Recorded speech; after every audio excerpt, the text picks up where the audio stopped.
Going on, everybody? Good old JM here with you on this Throwback Thursday as we present yet another out of the archives right here on the Casa D18 Studios.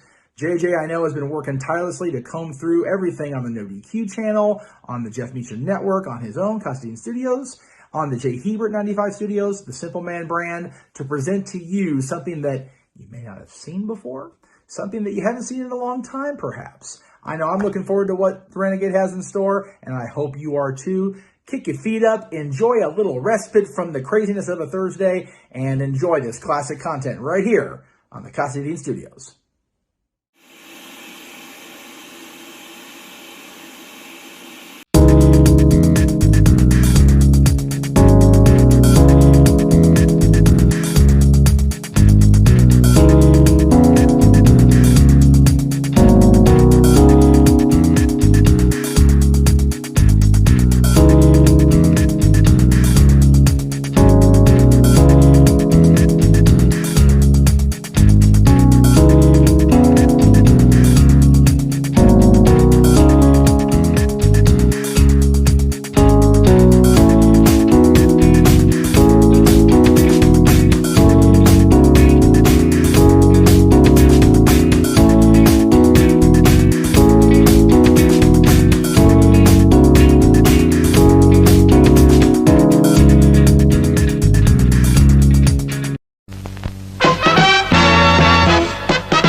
And now, preview time.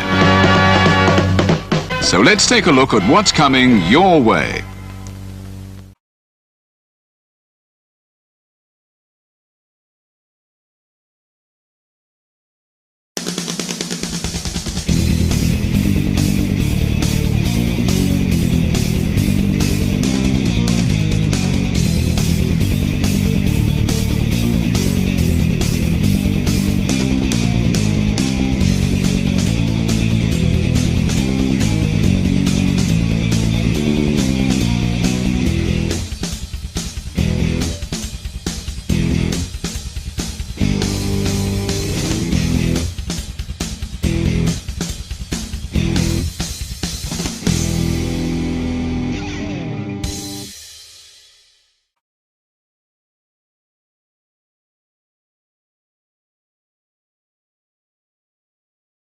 You ever wanted to come into a sports bar where the barkeeps know their game?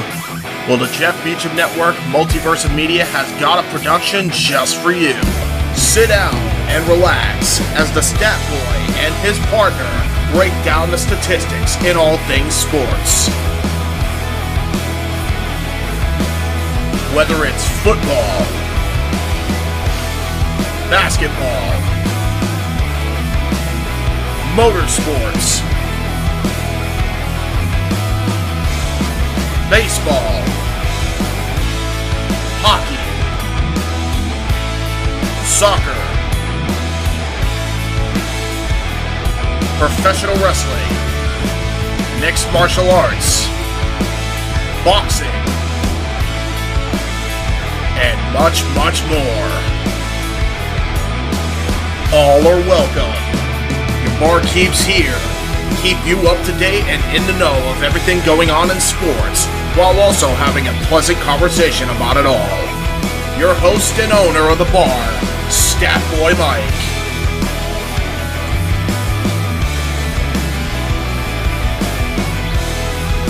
His partner in crime, Dory Lou. And a host of other guests coming in. The food's hot, the seats are warm, the drinks are ice cold, and the sports talk is plentiful. Casa D18 Studios presents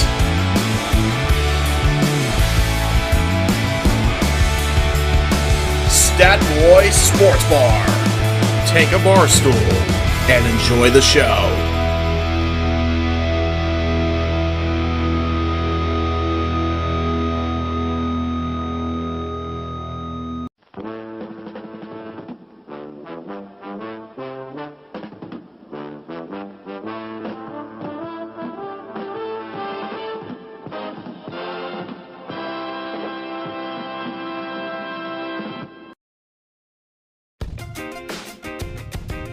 Casa D18 Studios.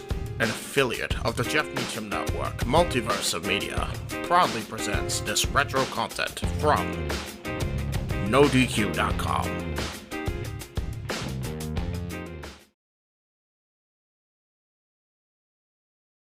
I am hot. I am hot. I am hot.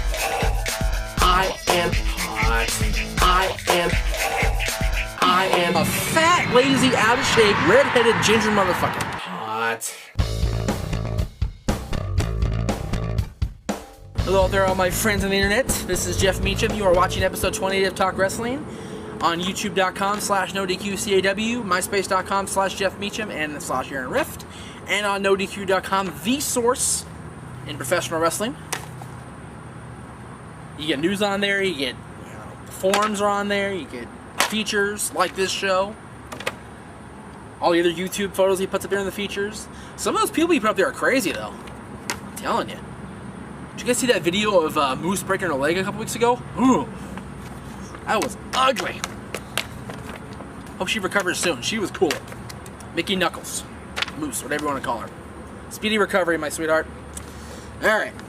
Alright. I got a lot of questions about this, but this one specifically is from PeopleChamp1234 at yahoo.com, whose screen name is John Cena. Yeah, okay. My question is, what are your thoughts on D'Lo Brown signing with WWE again? I'm happy. I like D'Lo. That's cool that he made his re-debut on a dark match a few weeks back. Hopefully he'll be on WWE TV soon. He'd be a great Intercontinental Champion again. I really think he would. There's no more European title, so he can't wear that belt, obviously. But the Intercontinental title would be perfectly suited for D'Lo. He was Intercontinental Champion before. He beat Jeff Jarrett for that title, and they had a great feud going into SummerSlam '99, where that bastard Mark Henry cost D'Lo both championships. And then Jeff Jarrett gave Mark Henry the European title. That's how Mark Henry got his first singles title. Now he's world champion. It's scary. This is from Jimmy Heartbreak from Riverside, California. Do you feel that guys like Santino, Carlito, Jericho, and even Kennedy and other guys around that size are too small to be world champions? Because it seems like Vince thinks most of the time. I love these guys and would love to see more medium and even small guys get the belt, because to me it's not about how big and buff you are, though I'm 6'2", 220, baby. Thank you for your vital stats there, Jimmy Heartbreak from Riverside. 6'2", 220, what do you bench? Just curious, throw it out there for me, let me know. First of all, Jericho was world champion. He was the first ever undisputed champion in WWE history. First undisputed champion in the world in 46 years. Prior to that was Luthez. It's a long time without an undisputed champion in this world. And even when he did become undisputed champion, the undisputed title wasn't undisputed that long. Because by August 2002, TNA was around, and their world champion, the NWA champion, was a world champion. I'm just saying. Santino, great Intercontinental Champion. It's not about his size that won't make him world champion. It's about his personality, his character. His character's lame. It's terrible. I wouldn't make him world champion. Ditto for Carlito. They're both better off in the mid-card. Now, a guy like Kennedy, first of all, I saw NoDQ&AV's little comment, because Jeff's on Kennedy's nuts. You damn right I'm on Kennedy's nuts. He's fucking phenomenal. Kennedy's awesome. He should be a world champion. He'd have been world champion if he hadn't got his dumb ass suspended, or injured, or anything else that happened to him. Kennedy's awesome. He should be world champion. But Vince likes the bigger guys, although CM Punk's world champion right now. So, we'll see what happens there. Jonathan Anderson. Hey, Jeff, I'm a big fan of the show. Hope you keep the good work going. Do you think bringing back Sable would benefit the WWE? I thought her previous stints in the company were successful, and maybe a GM role would be a good idea. What are your thoughts? As long as Sable is Mrs. Brock Lesnar, you won't see her back in WWE. Her and Brock are married. Brock is not going to be with WWE anymore. Brock is pursuing a wrestling career outside of WWE. They had a big lawsuit about that to get him free of his WWE obligations, and now he's working for New Japan Pro Wrestling. No, he's not. He's working for the Ultimate Fighting World. So how much I know. He's working for Ultimate Fighting. He has a fight coming up pretty soon. He's 0-1 in UFC though. He tapped out already. Much like he did to, who did he tap out to? Who was it? Benoit and Angle. Remember that at the house show, Aaron? We chanted, "You tapped out," and you're all, "So did Hogan." I remember that. I was there with you. Mike was there. Zoog's Rift was there. The legendary Zoog's Rift was in the house for that show. We sat in good seats too. We could see Paul Heyman's big bald head walking down the aisle. Much like my big bald head now. That's why I have a hat on. Paulie was smart. He wore a hat. He knew what he was doing. Alright, this is from Steve Johnson from Racine, Wisconsin. Do you think that Randy Orton will turn into a babyface when he comes back from his injury? Well, if the draft shows any indication, no, because he came out and cut a very scathing promo against the fans of WWE on that show, and it's very unlikely he will be a babyface. But, as they say in the WWE, anything can happen. Just like this show, anything can happen. We can have noise in the background from Jim Campbell. Hey Jeff, I watch your show all the time on YouTube. I got a question for you. Obviously. What do you think of Lance Cade now that he's going into singles competition? I've been saying for a while that he is a main eventer in tag team wrestling when Trevor Murdoch has held him back. What's your opinion on Cade wrestling on his own? The man was trained by Shawn Michaels. Surely he has potential to be a future Intercontinental, if not world champion. Please include my question on your show, Talk Wrestling. If not, can you send me a reply? Here's your reply, Mr. Jim Campbell.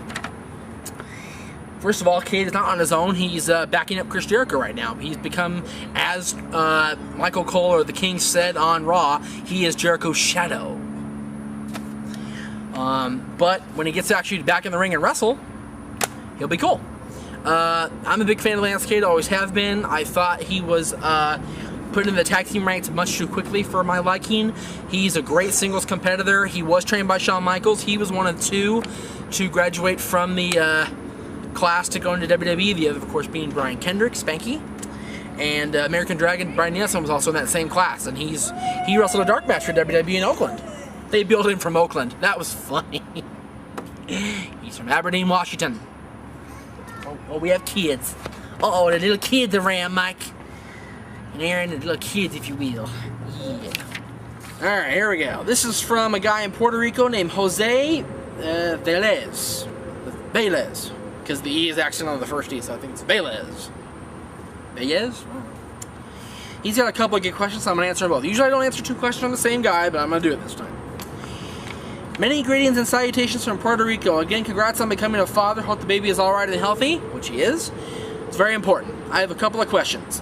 What do you think about Pro Wrestling Guerrilla, Ring of Honor, and Chikara getting mainstream releases, and your personal thoughts about them?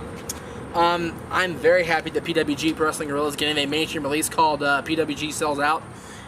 It's the best of PWG over the last 3 years, 4 years, whatever it's been now. 5 years this year. They had their anniversary show the other weekend, and I missed it. Damn it. But I heard it was really good. I'm very happy they're getting a mainstream release DVD. That's very cool for them. And as far as Ring of Honor goes, I've been a fan of Ring of Honor from what I've seen. I haven't seen too much of their stuff. What I've seen is worth mainstream release. They have a lot of great talents there, the chief among them being the American Dragon, Bryan Danielson, my favorite indie wrestler currently as we speak. Next to Jack Evans, of course. Oh, I mentioned Jack Evans again. Hi, Jack. I know you like mentioning Jack Evans, everybody, so hi, Jack. Anyway. And Chikara. I don't know much about Chikara except that one of their main guys works for Epic War, which I'm not supposed to mention anymore. Because they fired me. Bastards. I'll get to them later, maybe. If I feel they're worth it. That's cool that they're getting mainstream releases. I like Ring of Honor being on pay-per-view. I like PWG getting their DVD and Chicago getting their DVD release. That's really cool. Speaking of XMV people, this is from Josh. Not from Josh Tariff, though. This is from Joshua Lee, or Josh Lee. My question is, what do you think of TNA's World X Cup? Do you think it's a good idea to showcase indie wrestlers that are not on the TNA roster when the time could be used to instead showcase TNA contracted wrestlers? I actually like the World Cup. I think it's a very good idea, and TNA is showing its diversity. TNA is showing that they can have contracted talent be showcased, and as well as showing guys that they're trying to bring in to maybe possibly bring in, like a Daivari, like an Alex Kozlov, like Doug Williams, who else on Team International? And you got guys from Mexico and Japan. The guys from Dragon Gate are on that Team Japan. That's fucking phenomenal, man. I've seen those guys live. They're great. Mexico, you got Bucanero, you got Ultimo Guerrero. They're both great too. You're seeing a lot of talent that you don't see in WWE because WWE is so tight knit. They're so not willing to go out of their comfort zone and showcase these guys on television. But TNA is willing to do that. That's one of the things I love about TNA. They're willing to showcase people that aren't necessarily contracted. And let's see. Do you think that WWE will finally get up its ass and finally induct Ricky Steamboat into the Hall of Fame after being snubbed for 4 years in a row since becoming a road agent, or induct other people like Honky Tonk Man or the Von Erichs? Well, they're going to be in Houston, Texas next year for WrestleMania. So my guess would be the Von Erichs will get inducted, or at least Kerry Von Erich will get inducted, if not the entire Von Erich family, because they deserve it. Honky Tonk, if WWE and Honky Tonk got along, I'm sure that would happen. Well, I don't think they get along anymore. So I don't know if that'll happen. I'd like to see Ricky Steamboat get inducted. Ricky Steamboat deserves it. He was a great world champion for the NWA. He was a great Intercontinental champion for the whole, whatever it was, 3 months he reigned. 2 months, 2.5, something like that. But he was a great talent that WWE severely underutilized. They had him in one main event program, and that was with Savage, which led to what many consider the greatest match in WrestleMania history, that being WrestleMania 3, Savage and Steamboat for the Intercontinental Championship. We'll see. Hopefully they'll get inducted in the Hall of Fame. Thank you all very much for watching this episode of Talk Wrestling. The kids thank you. The trucks thank you. But most of all, I thank you. And Mickey Mouse thanks you too. We will see you next time on Talk Wrestling. We'll answer more of your questions. Again, the inbox is closed. If you're sending me questions, they're getting deleted, so don't send them. See you next time.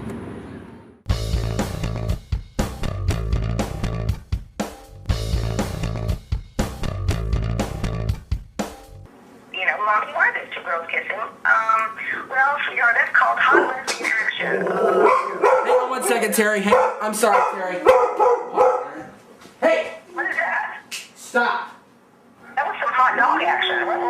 Hot dog action, exactly. Stop it. Lay down. Watch up. Lay down. All the way. Stop. Ty was barking at me earlier, and he didn't make that much noise. Ty was barking at you earlier. Yeah, I said Ty was barking at me earlier like that, but he didn't make that much noise. What's the joke, guys? I'm waiting for the last. Hang on 1 second, Terry. Get down the hall. Come on, Maggie, go. Maggie, come on. Maggie, come. I am hot. I am hot. I am A fat, lazy, out of shape, red-headed ginger motherfucker.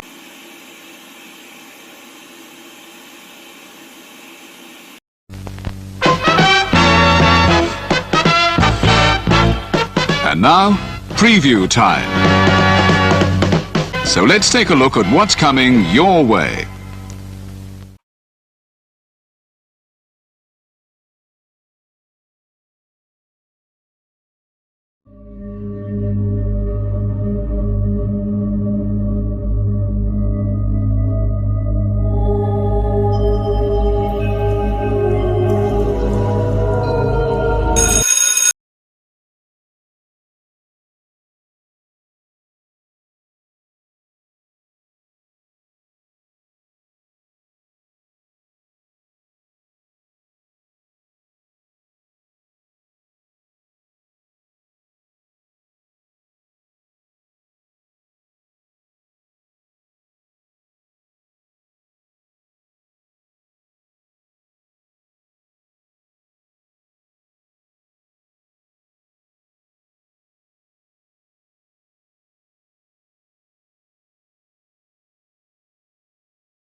The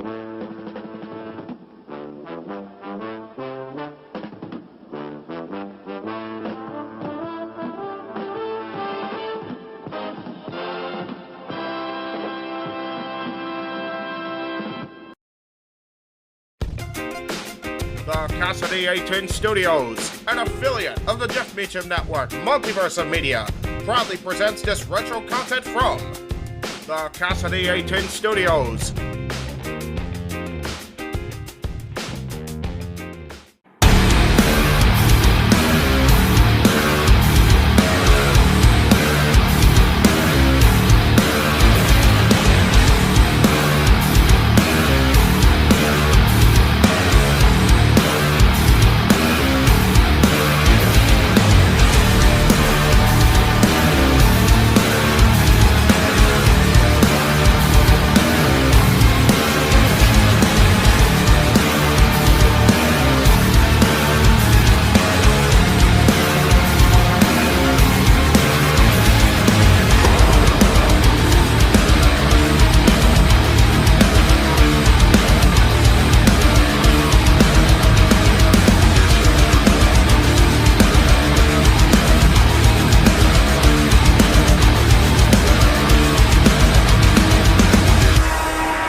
What's going on, ladies and gentlemen? This is the second episode this week of Renegade Wrestling. I am your host, JJ Williams, here to bring you my thoughts on WWE Night of Champions, my predictions.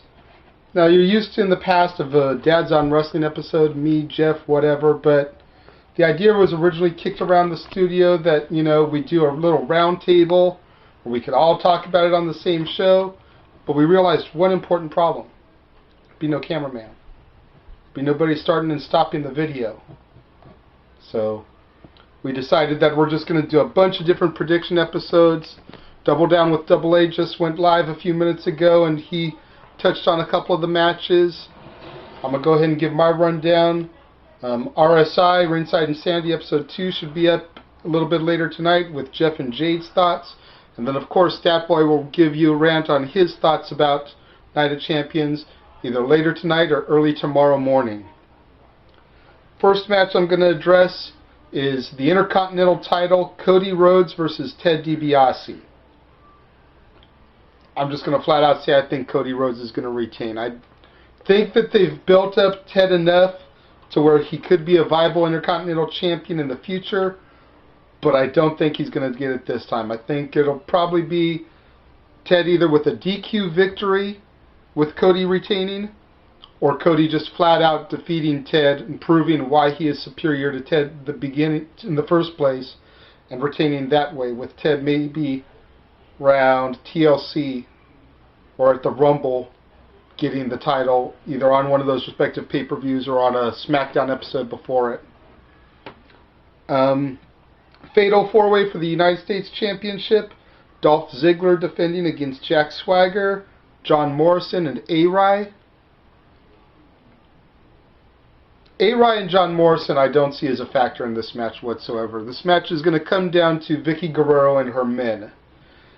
Either Vicky is going to prove that she's loyal to Dolph and help him retain, or she's just finally going to have had enough of Dolph and his bullshit and help Jack Swagger get the title. So, if I had to bet money on this match, I'm going to have to say that the All-American American has become your new United States champion.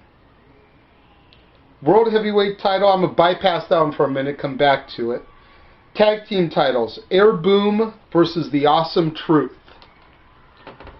As much as I love Air Boom, as much as I'm glad that Matt Sydal has finally gotten a tag team title, a championship of any kind around his waist, Truth has been floundering in WWE pretty much since he first came in. And I think the Awesome Truth are going to become your new awesome tag team champions. CM Punk versus Triple H. Now, why the fuck is this match on the card in the first place? Because this is Night of Champions, and it's not for a championship. The only thing that's on the line is that if Punk wins, Triple H has to resign as COO, which I guess the COO is technically a title within WWE, and it's on the line, which might be why it's a match. But in any event, as much as it sucks to say it, I think Triple H is going to get his victory here. I really want to see Punk beat the piss out of Hunter, maybe even finish it off with a Pepsi plunge, but Triple H's ego is going to, feed too much in this match, and Triple H is going to get the victory. It's no DQ, so Kevin Nash may even play a part into it, but Kevin Nash may end up getting CM Punk disqualified. You never know. Stranger things have happened. Kelly versus Beth Phoenix. Beth Phoenix. Moving on. Alberto Del Rio versus John Cena. If John Cena wins, I don't know what I'm going to do. I've made so many threats about if John Cena wins before. Everybody in my house is over the C Nation. Everybody was pissed that Alberto cashed in on Punk to become champion, but everyone's going to be even more pissed if Alberto loses it in his first major title defense to John Cena. So I'm hoping and praying that Alberto will retain, even if it's some cheap way, just so that John Cena does not get his hands on that horrendous looking championship again. Which brings me back to the match that I bypassed. World Heavyweight Championship, Randy Orton versus the World's Strongest Man, Mark Henry. I got a little bit that I got to say about this match. And what it all comes down to is this. If Randy Orton defeats Mark Henry, the entire push over the last 4 months or so of Mark Henry will be wasted. From annihilating the Big Show and Kane within the same week, to defeating Sheamus at SummerSlam, 3 world champions right there. Defeated Christian, I believe, a few weeks back. Could be wrong. But he has just been plowing through his competition, leaving them lying, most often than not even able to get back behind the curtain on their own. If Mark Henry does not walk out with the World Heavyweight Championship, Mark Henry may as well walk into the unemployment line the next day, because this is his last chance, as far as I'm concerned.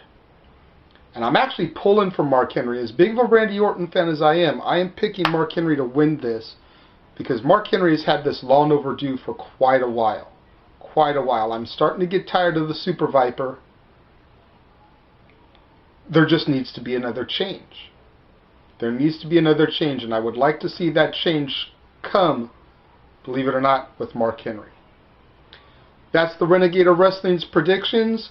Like I said, be on the lookout for Episode 2 of Ringside Insanity and Episode 6 of Stat Boy Rants. That should both be coming either later tonight or first thing tomorrow morning with their picks, and I'll see you next week.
And now, preview time. So let's take a look at what's coming your way.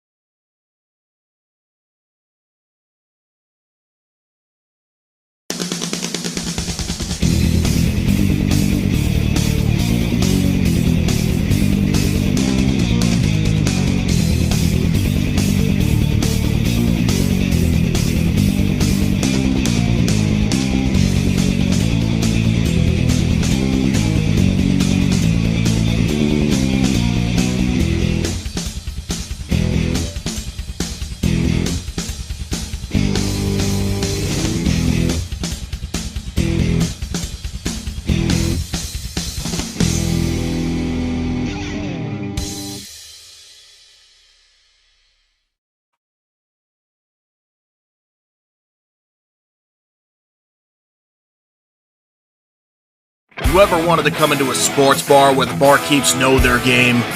Well, the Jeff Meacham Network, Multiverse of Media, has got a production just for you. Sit down and relax as the Stat Boy and his partner break down the statistics in all things sports. Whether it's football,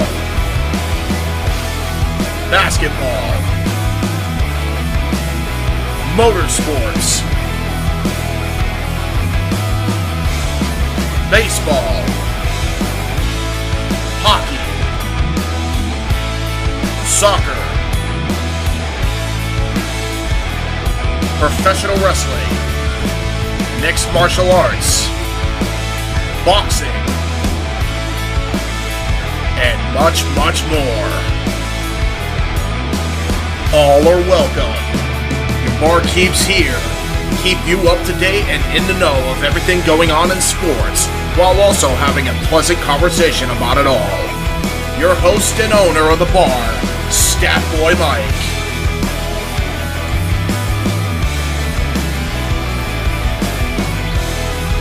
His partner in crime, Dory Lou.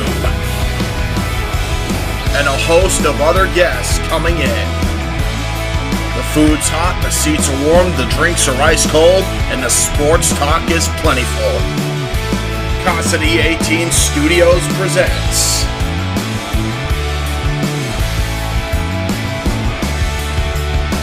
Stat Boy Sports Bar. Take a bar stool and enjoy the show.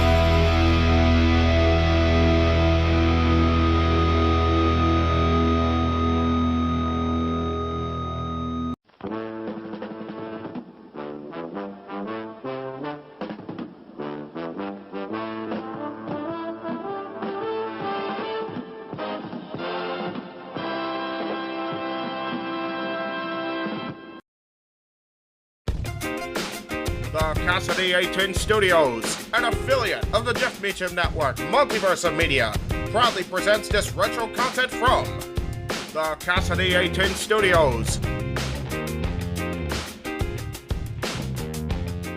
Shall we begin?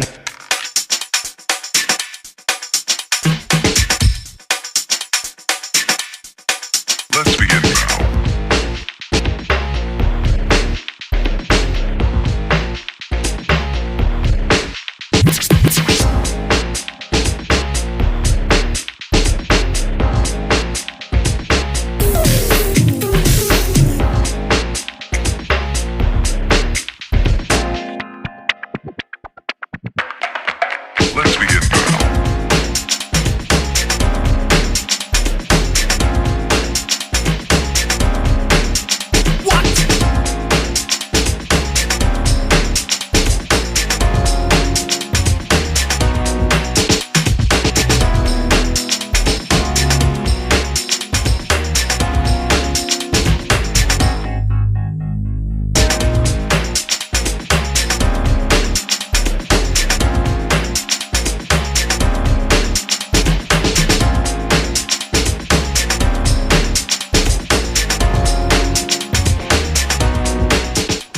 Welcome, YouTube fans, to episode number 18, right here in the D18 Studios Channel, coming live via SD card.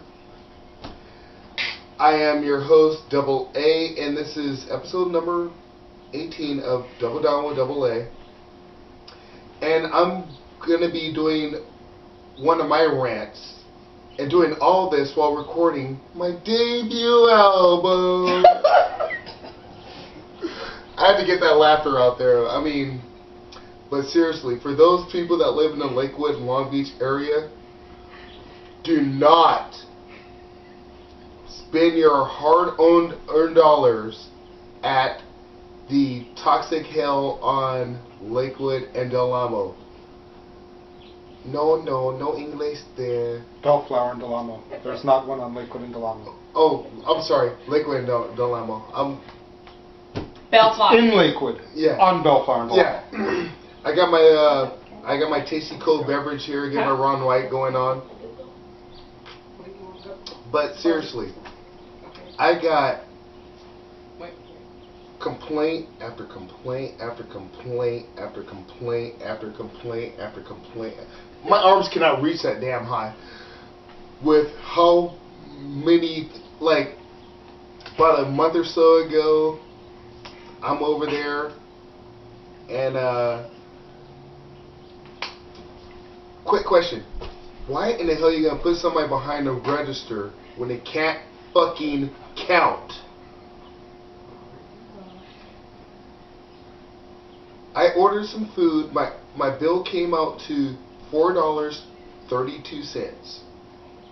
I give the dude $4.52. And why is it he had to call his supervisor to ask for the exact fucking change to get me back? There's other shit that's going on, but I'm not even gonna go there.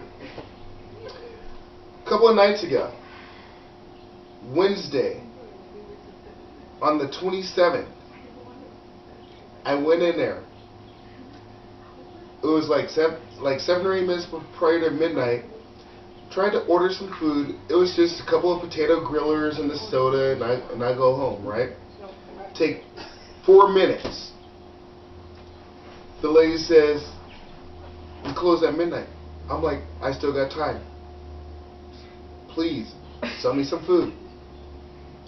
Gets to a point where the cops get involved, yada yada yada, blah blah blah. I call the manager this afternoon. Thanks to Miss Pinky for giving me the number. You're welcome. And I'm thinking it's gonna get resolved right then and there. I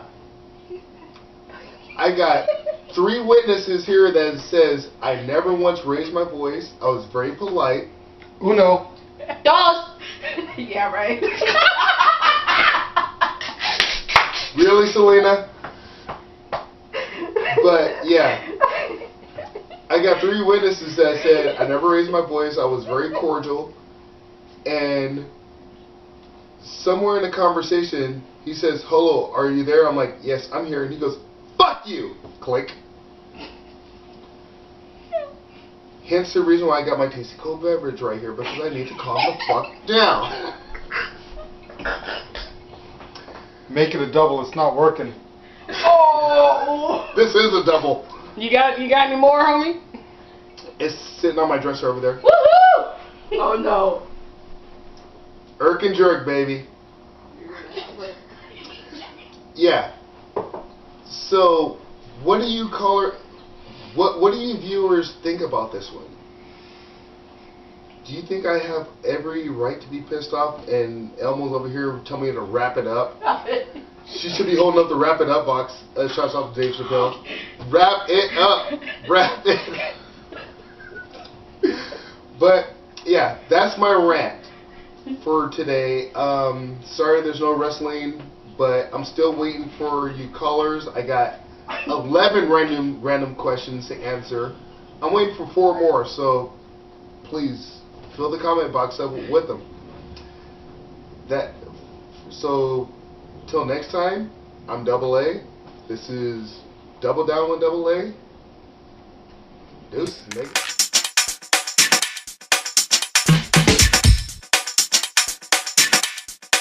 Let's begin now.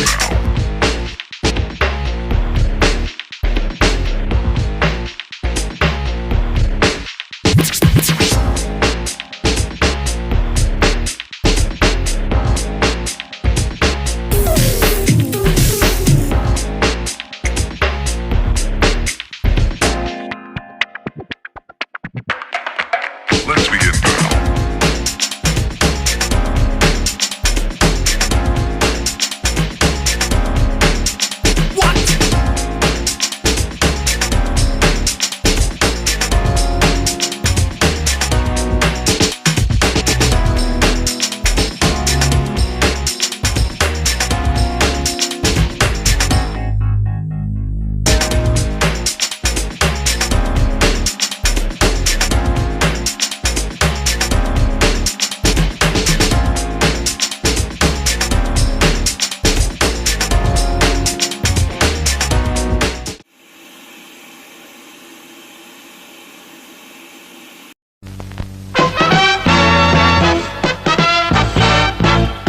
And now, preview time.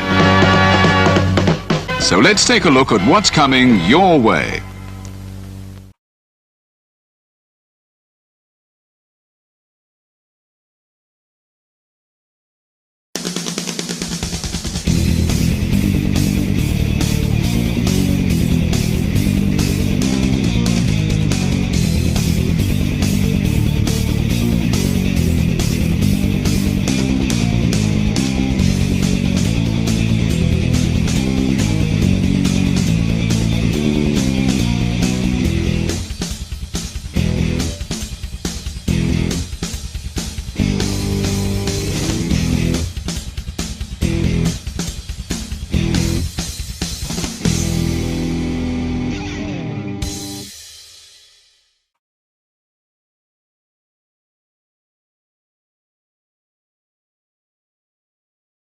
Hello pals, Alyssa Marino here, and as a friend of Parker Kane Promotions, I am super excited to share the awesomeness that they've got in store for you this November at WrestleCade.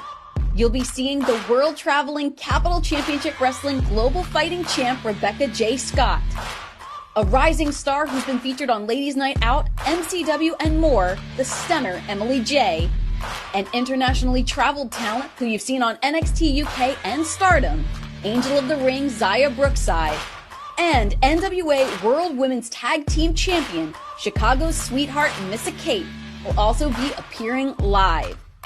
It's all going down WrestleCade weekend in Winston-Salem, North Carolina. You can catch these stars brought to you by Parker Kane Promotions on Saturday, November 25th from 10 a.m. to 3 p.m. And be sure to stick around for Ladies Night Out the following day on Sunday, November 26th. You can get your WrestleCade weekend tickets at WrestleCade.com.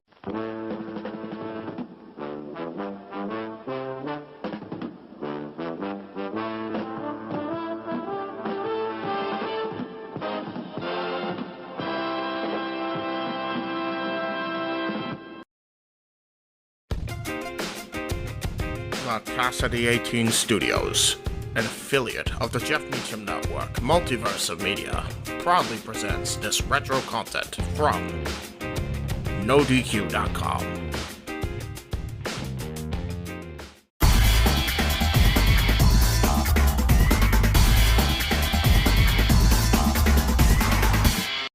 Welcome everyone to NoDQ&A video here on NoDQ.com. As some of you noticed from the last video, I got the Halloween decorations up. It's mid-September.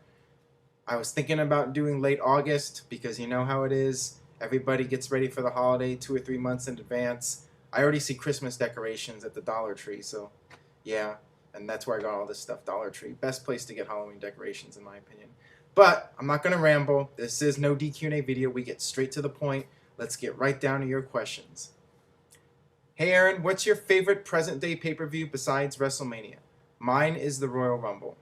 I agree with you. The Royal Rumble, to me, has always actually been the most exciting WWE pay-per-view of the year, sometimes even more than WrestleMania. I love the 30-man Royal Rumble match. It's always been one of my favorites. You know, bring a whole group of friends over and we try to guess who's going to come out. We do a pool, a Royal Rumble pool, pick a bunch of numbers, see who's going to win. Yeah, it's always a lot of fun. Love the Royal Rumble. I don't understand why everyone loves the Attitude Era. It is booked in Vince Russo's Crash TV style. I cannot stand anything that Russo books. The man cannot tell a good story to save his life. Why do so many people love the Attitude Era? Okay, a few things. First of all, the Attitude Era was, you know, it was like a party atmosphere. That was why it was so popular. But keep in mind that it was Steve Austin's drawn power, and then The Rock coming in, becoming a huge star, Mick Foley, Triple H, all these guys stepping up that drew the ratings. Whatever was on the undercard, that was just filler, and WWE could do no wrong during that period. They could have Mark Henry and a transvestite, and they're still going to get the ratings. Yeah, there was a lot of bad stuff during the Attitude Era. Like Beaver Cleavage, PMS, Meat. I mean, when you look at that undercard, some of that stuff was pretty unbearable, but like I said, it was entertaining. It was part of the party atmosphere. Godfather coming out with the pimps and hoes. It's kind of stupid, but it was fun. Deborah with the puppies, you know. It was like one big party. And another thing about Vince Russo is that he had a filter. Vince McMahon had the final say in everything. I'm sure there were plenty of times where Russo had a really bad idea and Vince just said, no, this is too stupid, we're not going to do it. And when Russo went to WCW, there was no filter. When Russo went to TNA, there was no filter. So that's the big difference right there. Hey Aaron, here's a question. Would WWE let anyone come into the franchise and use anything Chris Benoit related, like music, clothing, etc.? No. The only thing that you're going to see is maybe the crossface, but that's about it. We've seen a number of guys use the crossface, but beyond that, there's not going to be any kind of reference to Chris Benoit. Do you think WWE will stick to the 40-man Royal Rumble, or was it just a one-time thing? Do you think one year they might do a 50-man? I sincerely hope they do not do a 50-man Royal Rumble. That would be too much. 40 was kind of pushing it. I'd rather them just stick to the traditional 30-man Royal Rumble. If it ain't broken, don't fix it. My opinion. What is going on with TNA Wrestling? I remember when everyone thought that TNA would be the ones to put WWE out of business. Who thought this? And now TNA's big angle is Sting wanting to fight Hulk Hogan so that Dixie Carter can have the company back. What's going on with TNA Wrestling is that they have no idea what they're doing. They have all these guys that they're paying a lot of money to, Hulk Hogan, RVD. They're throwing a million things at the wall, hoping something will stick, and nothing is really stuck. They tried going on Monday nights, only lasted a few months. They got destroyed. Their pay-per-view buy rates are in the toilet. Their ratings are, they're running on a treadmill. They've been doing 1.0, 1.1 for 5 years now. So TNA's desperately trying to make something. They're trying to get out of Orlando, thinking that's the solution to the problems. But as we all know, the problem with TNA is that it's the whole booking, it's the whole presentation of the product. And until that changes, until Vince Russo's gone or whoever's responsible for the television is gone and replaced with somebody else, there's never really going to be any change with TNA. What do you think about the current WWE belt designs? And do you think they could bring back some of the older belts? Well, it's just me personally. Frankly, I've never cared about belts that much. I'm not a belt collector like some people. But I was a fan of the older belts, I guess, because that's what I grew up with. I like the Winged Eagle belt and the old IC title from the late 80s, early 90s. Those are just my personal preferences. The belts don't even mean anything anymore. They're just a prop. So, I don't know. And like I said in a previous NoDQ&A video, with the whole spinner belt, a lot of people hate it, but a lot of people like it. It sells a lot of merchandise. So WWE is going to do whatever sells the merchandise. That's the bottom line. If you were to take over TNA right now, how would you change the product and what talent would you let go and bring in? Well, this is going back to earlier. If it was me, I would get a complete overhaul in terms of the creative team. Now, you don't want to make changes immediately. You want to try to make it a gradual process, like the Attitude Era. It just didn't happen overnight. WWE slowly changed their product and got it to where they wanted it to be. So TNA needs to just have a long-term game plan, bring in some new people with fresh ideas and a fresh vision, and let them slowly change the product and turn it into something else. And hopefully that will be more appealing to fans than the current product. It's definitely not a 1 week or 1 month process with TNA. And as far as who I would let go, get rid of most of the veterans. The future of your company is there. You have Daniels, Bobby Roode, Kazarian, Samoa Joe. These are the guys that should have been pushed all along, and these stop and start pushes have just really damaged these guys. And I don't know if they're salvageable at this point, but a good writer or a good visionary can take these guys and maybe do something with them and make them mean something and make them superstars. So yeah, definitely the creative team is the big issue right there. Changing that up and getting some new people in there, because wrestling really needs something different. In the 90s, it changed. There was a revolution with ECW and the wrestling getting more edgier, and just it changed from the cartoon aspect to something more serious and realistic. Maybe wrestling needs to become a little bit more like MMA, maybe push it more like a sport again. It just needs a change. Wrestling needs a change. What was your opinion on the Buff Bagwell versus Booker T match on Raw for the WCW Championship? Well, it wasn't really either their faults for the match bombing. What happened was they both came out in Tacoma, Washington. They were going to do the WCW title match on Raw, and the crowd just did, on that night, that Tacoma crowd did not want to see a WCW match. Right when the bell rang, the crowd was booing them out of the building, chanting boring. Those guys never had a chance. Now, as far as Buff Bagwell goes, I guess his backstage attitude was what led to his early demise there. But yeah, it was just unfortunate because WWE was going to try to do a WCW brand, and maybe if the crowd was hot for that match, then it would have led to something better. But yeah, things just didn't go the way that we all probably wanted it to go. Hey Aaron, what do you consider the best WrestleMania ever and why? Well, I always liked WrestleMania 3 because of the Hogan-Andre match and because of Ricky Steamboat versus Randy Savage. But I think top to bottom, the best WrestleMania would be 17. Just the entire card was just tremendous. Austin and Rock was one of the best WWE matches of all time until the finish. Now, some of you that have followed me over the years know that I've been very critical of that match. I never liked the Steve Austin heel turn. I thought it was a really bad move for business, and it was. When Austin turned, the ratings started dropping, and just people would not accept Steve Austin as a heel. And in order to get Austin as a heel, they had to completely change his character. They had to turn him into a coward and so on and so forth. It just didn't work. It wasn't Steve Austin's character. And I know it was Steve Austin's idea. He wanted to turn heel because he was just tired of being a babyface, but it just wasn't the right move for business.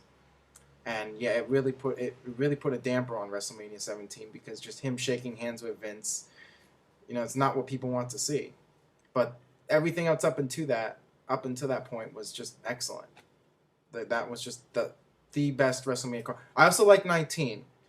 I also thought 19 had a really good card, and had 3 big main event matches: Kurt Angle, Brock Lesnar, and then Austin and Rock again. Another great match between those two, and Hogan versus Vince, and then just the rest of the card: Chris Jericho versus Shawn Michaels. Just a dream WrestleMania card. So 19 and 17 would be at the top for me, and of course WrestleMania 3. All right, that about does it for No DQ&A video. I would like to thank each and every one of you, the No D crew, and please leave your feedback. Go to youtube.com/NoDQCW. Let me know what you thought about today's show. If you had control TNA, what would you do? Who would you put in charge to run the company? Who would you fire? Who would you hire? Let me know what you think, and please subscribe. Please spread the word to your friends. Anybody you know that watches wrestling, have them check out No DQ&A video. And on that note, we'll see you next time.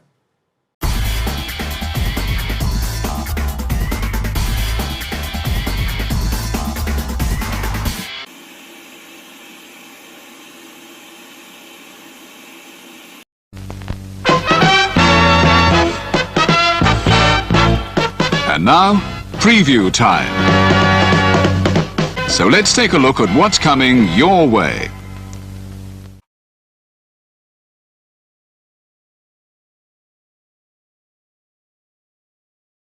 Hello pals, Alyssa Marino here, and as a friend of Parker Kane Promotions, I am super excited to share the awesomeness that they've got in store for you this November at WrestleCade. You'll be seeing the world-traveling Capital Championship Wrestling Global Fighting Champ Rebecca J. Scott, a rising star who's been featured on Ladies Night Out, MCW, and more, the stunner Emily J, an internationally traveled talent who you've seen on NXT UK and Stardom, Angel of the Ring Zaya Brookside, and NWA World Women's Tag Team Champion Chicago's Sweetheart Missa Kate will also be appearing live. It's all going down WrestleCade weekend in Winston-Salem, North Carolina. You can catch these stars brought to you by Parker Kane Promotions on Saturday, November 25th from 10 a.m. to 3 p.m. And be sure to stick around for Ladies Night Out the following day on Sunday, November 26th. You can get your WrestleCade weekend tickets at WrestleCade.com.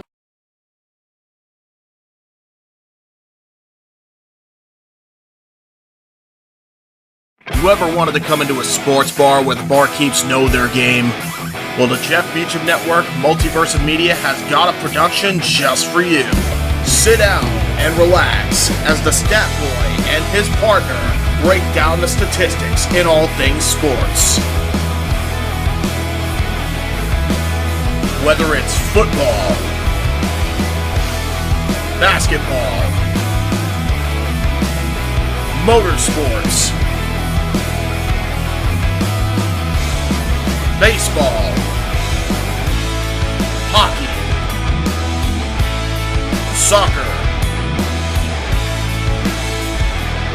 professional wrestling, mixed martial arts, boxing, and much, much more.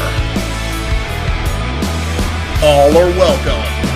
Your barkeeps here keep you up to date and in the know of everything going on in sports, while also having a pleasant conversation about it all.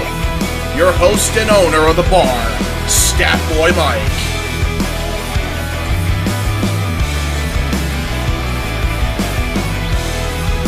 His partner in crime, Dory Lou. And a host of other guests coming in. The food's hot, the seats are warm, the drinks are ice cold, and the sports talk is plentiful. Casa D18 Studios presents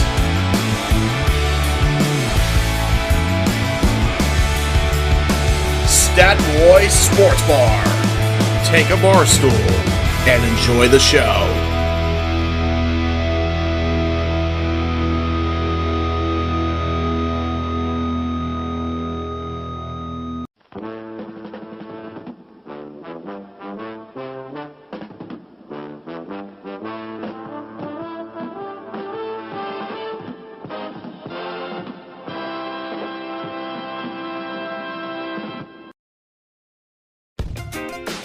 The Casa D18 Studios, an affiliate of the Jeff Meacham Network, Multiverse of Media, proudly presents this retro content from the Casa D18 Studios.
Hello, my internet fans. One and only Stat Boy, you know the drill. And been doing a little impromptu show because apparently there's this cool little thing on YouTube called 15 Weird Questions. Props go out to Jade for this one. She did it. I saw it. Thought it was cool.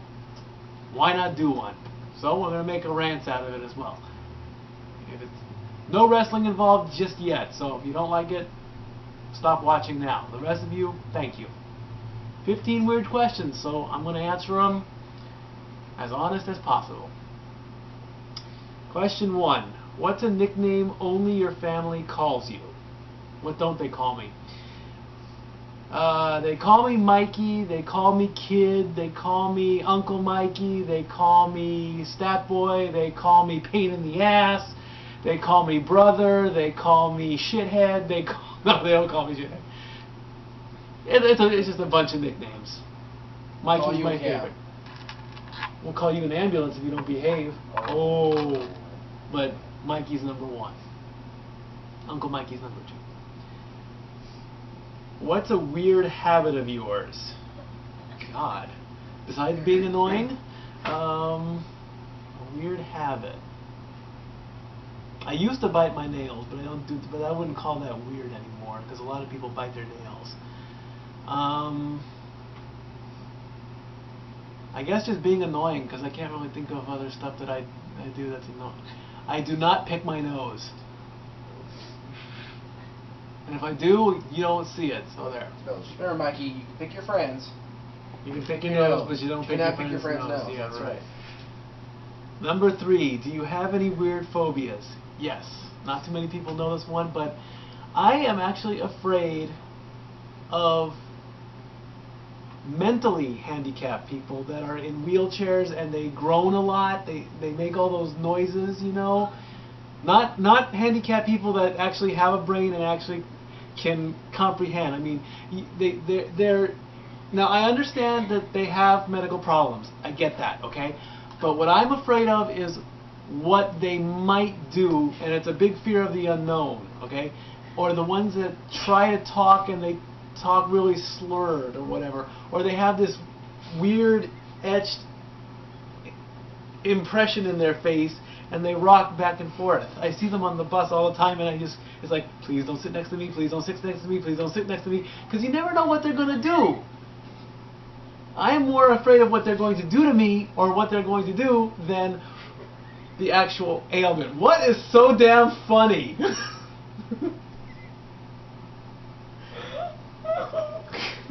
Be glad you aren't seeing these. But yes, that is what I am afraid of. Because I don't I don't understand what their problem is, and it's none of my business anyway. And 2, I have no idea what they're going to do. Stop laughing! It wants me to be honest. Will you quit hanging yourself, for God's sakes, Jeff? What's wrong with you? Oh, Christ. What's a song you secretly love to blast and belt out when you're alone?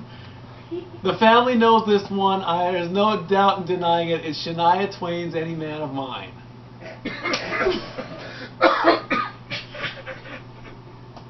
That's my guilty song. I admit, okay? If I didn't say that one, I would have 4 pairs of hands coming across me, beating that out of me, okay? So you're saying you want the guys in the house to beat on you? Is that what you're saying, Mikey?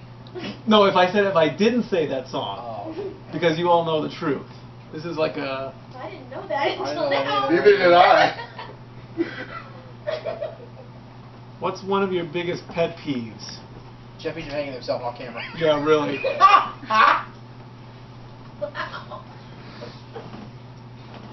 Rude people.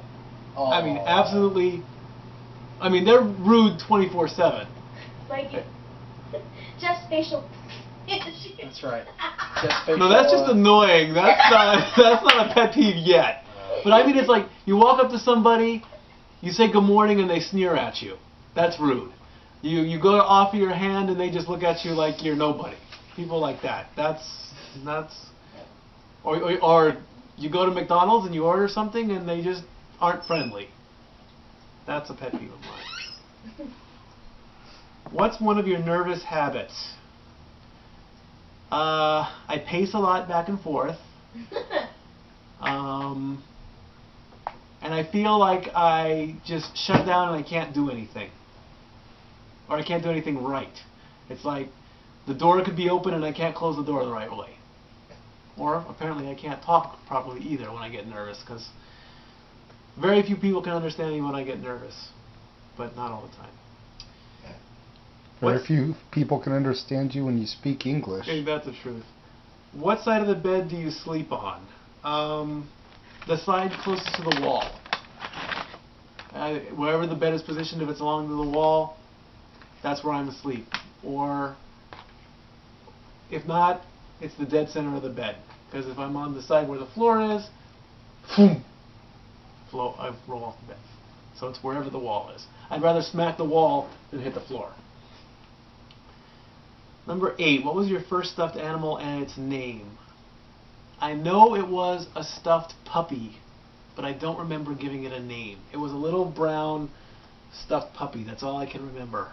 I just can't remember the name. Honest to God, I cannot remember it. I don't even think I don't remember even giving it a name, but that's what I remember most. What's the drink you always order at Starbucks? That's easy. That's an iced mocha. Not too much whipped cream. About halfway full of ice. That's pretty much the only coffee drink I drink. Number 10, what's the beauty rule you preach but never actually practice? That's combing my hair. I wear hats more than anything else. Why bother? If I see some shaggy guy, it's like, dude, You put a comb through that, and then it's like, oh yeah. I wear hats more than anything, but I never comb my hair that much. Which way do you face in the shower? Both sides. Front. If it's a cold day, to the back. If it's a normal day, to the front. Not too big there. Do you have any weird body skills? Is that what is like double jointed? Is that it? Because that answer is no. Like even if you like can flip your eyelid or something. No. Cracking my knuckles maybe, but like bending your finger back or no. something like that. Sitting like this maybe with my legs. Roll your tongue? Yeah, can you Is that a skill? Denny? Yeah. Mm-hmm. Not Because some people everybody can't do can it. The taco. Taco. No. Wow. Not really. Maybe just cracking my knuckles or cracking my toes. Everybody does that. It's the only thing I can think of. What's your favorite comfort food that's bad but you love to eat it anyway? McDonald's French fries. Gotta have those.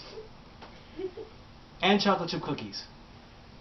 But they gotta be the right kind of chocolate chip cookies, not the 99-cent store chocolate. I mean, we're talking Chips Ahoy, we're talking fresh out of the oven, you know. And of course I drink a lot of soda too. What's a phrase or exclamation you always say? Is the boy asleep? Yes. That's one of them. No, I swear a lot, so any word under the sun, you know. I used to say coolness a lot. Don't say that very much. Boss. I call everybody boss. That's true. How you doing, boss? What's up, boss? You're not Andre.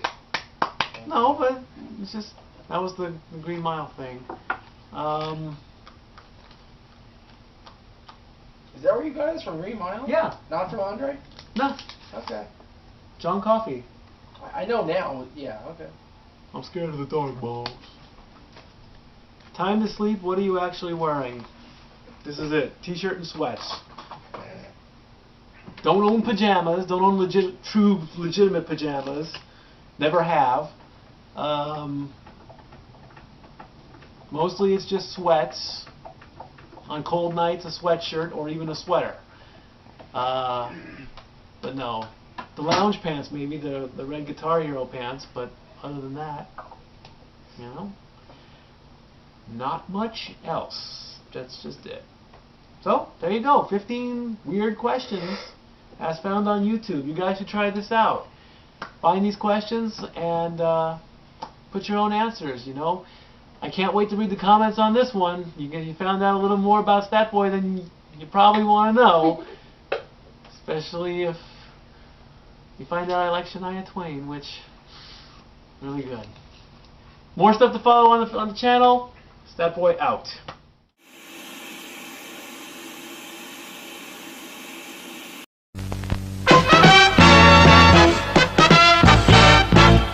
And now, preview time. So let's take a look at what's coming your way.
The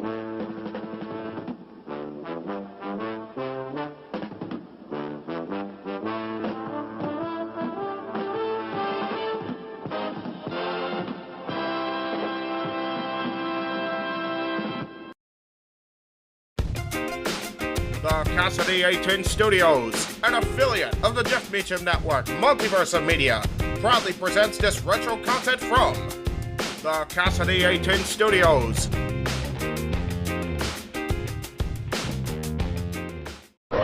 This is James Morgan, NWA and Mach 1 Wrestling Superstar. This is Chris Masters, the Masterpiece. This is Downtown Bruno. This is Eric Watts from WWE Tough Enough. Mikey Nova. Hey, what's up? This your boy, Sean Black. This is Jess Bella from Santino Brothers. Gorgeous Joey Chaos. Yo, monkeys, it's me, DDP, Diamond Dallas Page, and you are watching Dads on Wrestling. The Dads on Wrestling. Dads on Wrestling. Dads on Wrestling. On YouTube. Week on YouTube. On YouTube. On YouTube. On YouTube. Now stay tuned or you will feel the bang!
Episode.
And Boogie. I will not do the Dusty Was Rhodes epic. dance for Thank the God. for the sanity of you all. Thank you.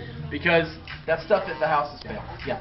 Anyway. And yeah, another just classic one that I got to throw out there is the Honky Tonk Man. Honky or Honk Honk Honky Love? No, Honky Tonk Man. The Cool, original. cocky, and bad. Cool, cocky, and bad. There you go. Bad. Oh, the Honk Honk Honky Love was pretty funny for what it was. I liked the Rockers growing up. Yes. That's a cool theme. I used to, when I didn't get my fix of the Warrior, when the Warrior didn't come out at the top of the, the top of the show, Wrestling Challenge, it was the Rockers for me. I used to really like the Rockers theme song. And if you Another, have, while we're on the subject of tag teams, I got two more for you. One of whom Ray seriously hated on when we did our tag teams. Yes. So that's the Legion of Doom. Their theme song was epic. And then the other one, of course, the Heart Foundation.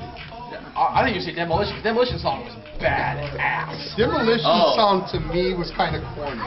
Here comes the ass. Here comes the smash. That's just corny to me, dude. Seriously, like, But it was the if I 80s, heard that Pumped It Arena now, that'd be my bathroom break. I'm just another riff on the LOD, I can't even listen to their song from start to finish. I skip to the next song on my iTunes. That's fail. It's one thing to hate on Demolition, but dude, you're speaking ill of the dead here. Next song. Which brings me, I did like the Heart Foundation. I actually like it, the original one. The first one, not the Bret Hart version. See, I love that one. I'll get to that. Jim Johnson's like, oh, he's going to be a main eventer now. Did that little extra. He was channeling the Beatles and doing his whole there you go. Yeah. Shout out to Jim Johnson. Even though they gave it to him later down the line, the Iron Sheik. I like his theme song, even though it's originally Hot Rod. God, Hot Rod. Holy cow. Hot Rod. Big shout out to my fiance, her favorite star of the 80s, Roddy Piper. The original one. Piper's Pit last week on Raw. That was really cool. And we're talking about the original songs, guys, not the ones you've been seeing them come out to on WWE these days. Oh no, I mean Piper's modern theme isn't horrible too. I mean, But the original one was instantly recognizable as soon as you hear those drums. Yeah. Speaking of drums, Sergeant Slaughter. Yep. His Sergeant Slaughter's Marine field theme Corps was theme. way better, I thought. Because the Attend Hut, it was just the drums the whole way. You knew a badass was coming in. probably a good throwback with the Fabulous Freebirds theme song. I liked it. The Fabulous Rougeau Brothers. I wouldn't piss on Michael P.S. Hayes if he was standing here in the middle. There we go, Josh. There we go. I guess I took a liking to it when they played it on. We're all American boys. On the Shane's favorite. They played the song on Legends of WrestleMania. I kind of got used to it because any of you gamers out there, they keep playing the song over and over, the same 5 or 10 songs. I got used to it. Let's segue into the 90s now. Stone Cold. Gotta go with him. Right on. Man, we put it into 1990. Really? Okay, fine. First thing I was gonna do is the Heartbreak Kid, Shawn Michaels. I like the Sherry version. Sherry version. The Yes, Sherry you jumped version. the gun on me. The Sherry version. Sensational Sherry singing his theme song. And then of course, Shawn singing it later on. Shawn's is better. Sorry. Sherry was screeching and it was bad. And it was I just like the visual of Sherry behind the booth looking as hot as she used to singing the song, and not a mullet ass Shawn Michaels like, I think I'm cute. I think I'm you know. Sherry still sounded better than Vicky Guerrero on the mic. I'm just saying. It's not saying much though. Yeah, that's not, but she looks She probably worked the mic better too. Excuse me! Yeah, like that. May we continue on, please? What? Okay. Now we can go ahead and get into No. Since you went ahead and Earth of what? How about the 1, 2, 3 Kid? How about Razor Ramon? How about Mankind with a different theme coming in and going back out? That was awesome. The too. Undertaker's 20 themes over the course of the 90s. Seriously. Yeah. The Funeral Dirge was awesome with The Undertaker. Yes. See, the 90s. Vader. Vader's theme was awesome. Vader's in WCW was better, I thought. Vader's was good in WCW. I don't know if you saw it, right? Ahmed Johnson, the Pro River Rip. Wow. River Rip, there you go. The Pro River Rip was an awesome song. I'm getting hated on by Josh in the background. I don't care what you say, boy. Put in your copy of WWF The Music Volume 2. Go to iTunes and download it. That song was epic. Every time I work out, They use that song to be on the map. I'm just saying. I listen to Mr. Perfect's theme when I work Mr. out. Perfect! I mean, literally, when I throw a football 100 yards, when I shoot that basketball from downtown Long Beach to downtown LA. When you think about 90 songs, you also got to think about something just went out of my head. I just lost it. Crap. You'll think about it.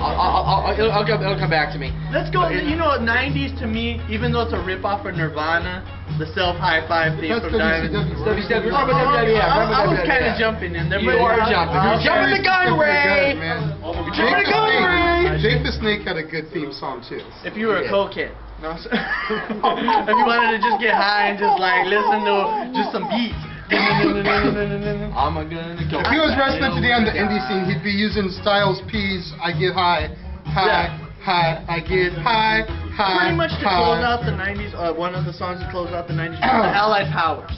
If I may interrupt for a second. Yes. If you smell what the Rock is cooking. The porno beat, or I would kind of give him the 2000. I'd give him the 2000, not the little porno beat.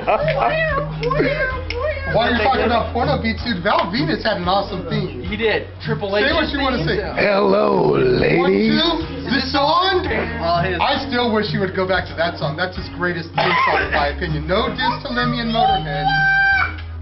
But the 1, 2, is this song? My Time? That was good. Epic. Alright. Ken Shamrock. Ken Shamrock was alright, yeah. Ken Shamrock. I remember. The Nation of Domination. Yeah. We got 3 white guys doing that, throwing that out there. Yeah. No, one's a Mexican. He's the non-Mexican Mexican, but he is Mexican. The other white beat. Bum, bum, bum. Anyway. I'll put it this way. Hey, you guys are out. You guys are a part of the... While we're talking about the Nation, are you ready? D-Generation X. DX was awesome. And I'm not talking about the watered-down DX that we had, even though it was the same theme song. I'm talking about Triple H, China, X-Pac, and the New Age Outlaws. To me, that was by and far the best DX. Hey, the Mike Tyson remix wasn't bad. Nothing against Trips, Sean, China, and Rick Rude, because that was the original. But the best DX was the Triple H led with the Outlaws and X-Pac. But the theme was consistent no matter what DX it was. Except for the little bit of time when Aggression came out and they were using the Run DMC Kings. It took me 10 years to forget that. Thanks a lot. I love that song. Run DMC, say what you want about Run DMC, but Run DMC's King song was awesome. Straight edge, they says. The music video with the Hardy Boys jumping off of the balcony on the crash pads and stuff. Freaking hilarious. Triple H with the sledgehammer destroying the parked car. That was cool. I'll give you that. That was freaking cool. Reminded me of the Michael Jackson Black or White video where he goes deep shit on the parked car after morphing from a Panther and a Michael Jackson. Stephanie the Tube Top. Yeah, there you go. Stephanie with her boobs like half hanging out. That's always good. Good day, Tater. 2000s. Again, The Rock, you know. His Hollywood theme, though. Hollywood theme was the really slow with the helicopter over the skyline, and then comes in with the bam. That was awesome. I'm gonna have to say Brock Lesnar. I was just gonna say Brock. The next big thing when he came out, every mark used to come. Every mark I used to see around, they used to do the little jump. They used to always think they were Brock Lesnar. He was a big hero back in the 3. Brock's theme on TV was made by Taz. Every week on SmackDown before he... Well, here goes the pain. Boom. Taz's theme. Taz. Well, the original with the heartbeat. And then just the drums and guitars, and then the Cypress Hill Rock Superstar remix. I will discuss Taz more on part 2. We are going to go to part 2. No question about that. Yes. In ECW. I'll talk about Taz in ECW show. Edge's 2003 theme. Any of Edge's theme. From his brood, you know, coming out from the fire. Gangrel, you know, Gangrel and Christian, looking like Dr. Teeth with his big ass toothy grin. Yeah. To the You Think You Know Me and coming through the crowd. Never Gonna Stop. Never Gonna Stop was awesome. To Metalingus, which he used all the way up till his retirement. I cannot think of a shitty Edge. I can't either. I cannot. Maybe a Sexton Hard The Hardys when they were a team was good. Yes. Once they split up, it was kind of like. Although Matt Hardy V1 was alright. Yes. Matt's theme song was good. We won't even discuss the themes. The one that Jeff used at the very end, I thought was kind of cool. Yeah, who puts a tambourine in there? Evolution. My God.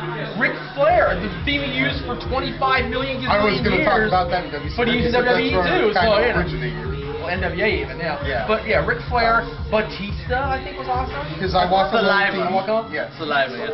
Randy Burn in Orton. My Light. Randy Orton. Both Randy Orton songs. And voices, yes. All right, we are getting the wrap up. We were CM Punk, the theme that Randy Orton originally used. Basic Thugonomics. Yes, and Not My Time Is Now. I disagree. I can flush that song down the toilet, but Disagree. Basic Thugonomics was the business. The opening chord of My Time Is Now. That place goes ape shit. I'm sorry. The dude. violins on Basic Thugonomics, I think, is better than the horns on My Time Is Now. We're getting the wrap-up signal, though. The horns WrestleMania 24 anyway. That was fail. Yeah, the drum line. I thought Nick Cannon was going to come out with him, seriously. He's good, buddy. But anyways, we're getting the wrap-up signal here.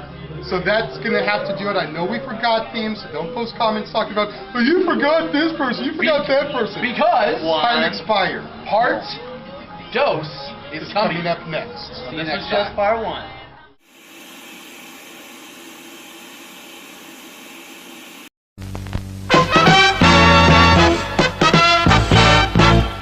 And now, preview time. So let's take a look at what's coming your way.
The Casa D18 Studios, an affiliate of the Jeff Meacham Network, Multiverse of Media, proudly presents this retro content from the Casa D18 Studios.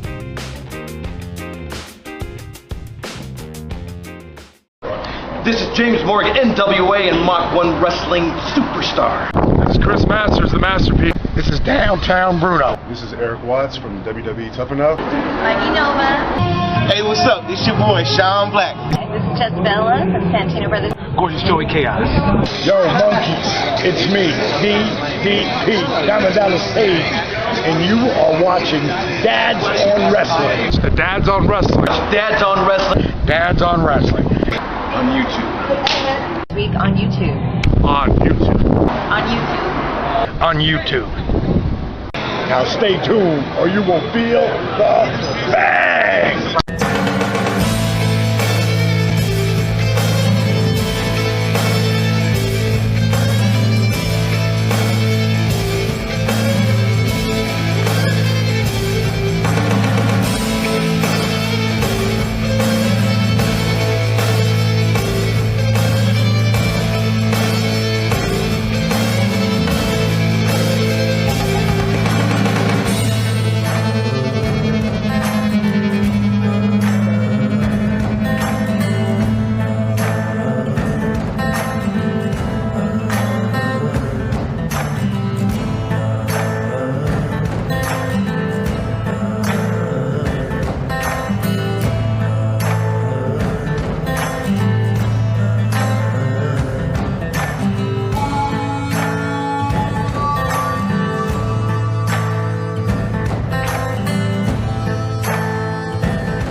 Episode, part dos of episode 28 starts right now. I was going to say, did we really even need that, Mr. Cameraman? But anyway, We got it. We are back. We're back with part 2 theme songs. This time we're going to try to cover WCW, ECW, TNA, and the Indies. It's going to be really fast paced. So try to keep up with us. Turn your subtitles on. Close captioning for the hearing impaired if you've got it on your computer, so that you can see us, what we're talking about. But I will say before we get to any of those, we forgot the Miz. Throw that out there. Okay, the Miz theme is what it is. Oh! awesome. All right. It's all right to me. So, WCW, we're going to start with, and the first theme song I think of for WCW is Goldberg. Really? The Nitro theme song comes. I just had to throw that out there because he was like all ready for the NWO. I had to kill his hopes and dreams there for a second. No. Goldberg was a good theme, but that's not the first one I think of. The first one I think of, honestly, is Ric Flair. Because he had that song from NWA to WCW to WWE, just like you pointed out. Yeah, he's got a little remix version of it now. So Ric Flair's. So, thank you to Jimmy Crockett for coming up with that vision 35 years ago, or whatever it was. Jimmy Crockett's the man. Now go ahead and put over the NWO. The NWO Wolfpack also, but the classic NWO Rock House. The horror music itself. Yes. When the first chord of that hit, the announcers froze, the crowd popped, and everybody was put on notice. Shit's going down. Seriously. Yes, sir. I am not the biggest Hogan fan, but you cannot leave out Voodoo Child. We were getting there. I was just about to segue. Once he went to Hollywood Hogan, he started dusting off the Jimi Hendrix Voodoo Child. And he also carried it to Hollywood Hogan in WWE, and Hollywood Hulk Hogan in WWE when he was red and yellow. Go ahead and put over Diamond Dallas Page, who we are hopefully going to see this coming Saturday at National. DDP, Kazarni, the Cat, and Winter from TNA. Make sure you come out and check us out at that. DDP's WCW theme was golden. Yes, like you said, even though it was a knockoff of Nirvana Smells Like Teen Spirit. Yes. And for all of That's you, PWG. For those of you that get that, you're welcome. For all of you young Ray Marks, Ray Mysterio's WCW theme, I actually just like the military, like that little. Just look it up if you're a Ray fan. A theme song that I like in WCW, and it did carry over to WWE for a while too, was Eddie's theme. Yes. The LWO theme. Slow song that Chavo used for a minute before he got the ooh Chavo, which is Spanish for Chavo. And then even Chavo Classic started using it when he had his very little true. run. That's very true. That Eddie Guerrero song. When I think of WCW, you know, I mean, you think of NWO, you think of Goldberg, but you think Horsemen, man. Seriously. When those horses started riding, it was over. And to a certain extent, Sting. I like the cheesy. He's the man they call Sting. That's right. The cheesy Hogan song, the cheesy, what is it, Sting song? American Made. There you go. Don't forget. If you don't like these songs, man, then you, my friend, are about to get Stand-A-Line! Oh, man. It gets... Stand-A-Line! Well, here comes Johnny B-Man! Oh, man. Some of the worst songs were actually... That was so cheese-tastic. Clearly, WCW But it was did great. And it's cheesy. WCW did not have Jim Johnson. The one pre-Hogan WCW song that always got people up on their feet was Vader's song. That... with the freaking Darth Vader style Mastodon hat. Yeah. That would make people go, oh crap, here comes Vader. Harlem Heat. Harlem Heat was carried over through Booker's entire career pretty much. Except for King Booker. Like I said, it was his entire career pretty much. And then when he started using his original song, that Can You Dig It? Yeah. When he was teaming with RVD and then they mixed it, One of a Kind! Can you dig it? One of a kind! Let's skip over originals. WWE originals. Except for Thugonomics. Yeah, obviously. But skipping over that. ECW was the first album that had, songs having those Cena flashbacks, you know, you had to cough it out. They had a lot of songs with current bands. Yes. Like, you know what I mean? Pantera doing the song for Rob Van Dam. Walk was so good. The whole fucking show. That song was so good that even when Kilgore covered it for the album, it was still good. Yeah. RVD songs through the years have been classic. Except for the one he uses now. And then he went to the Indies and TNA and wrote his own. And yeah. I'm sure Rob. Love you, Rob. But Crawl doing just incredible. Snap your finger, snap your neck. Yes. That song is awesome. But when you think of ECW entrances, and you think of great bands like Ray mentioned, you gotta go with Harry Slash and the Slash Tones doing the ECW theme. yes. But However, when you think of an entrance that started up in the rafters, I know you're thinking, and made its way to the ring, yes, the Sandman. Arguably, and I will say arguably because there are some great entrances. Yes. Arguably the greatest entrance in wrestling history. Pop the top, down the beer, smash Dude had gone through a six-pack and was bleeding before the went match through the started. song. I mean, Enter Sandman's a long song. Yeah. Went through the song about 3 damn times before you even got to the ring. Tommy Dreamer. Alice in Chains' Man in the Box. Yes. As soon as I heard that song the first time I was watching ECW, I asked the homie Bruce. Shout out to Bruce. Hey, Bruce. I was like, yo, Hey, birthday, who Bruce. does Tommy Dreamer's theme song? Because I seriously have to get this song. And he was like, oh, dude, you don't know? That's Alice in Chains, man in the Box. Yep. And then, of course, who was Tommy's biggest feud?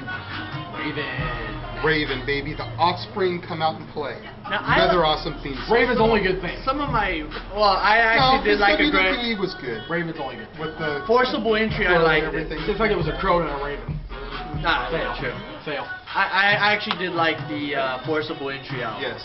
That was a good out. Spike Dudley, Highway to Hell, with his little tie-dye and overalls, waving like a goof at everybody. Coming out to a hard song. Yeah, it's a Highway to Hell. Most of you modern fans will remember that Eric Bischoff, when he first showed up in WWE, had Back in Black.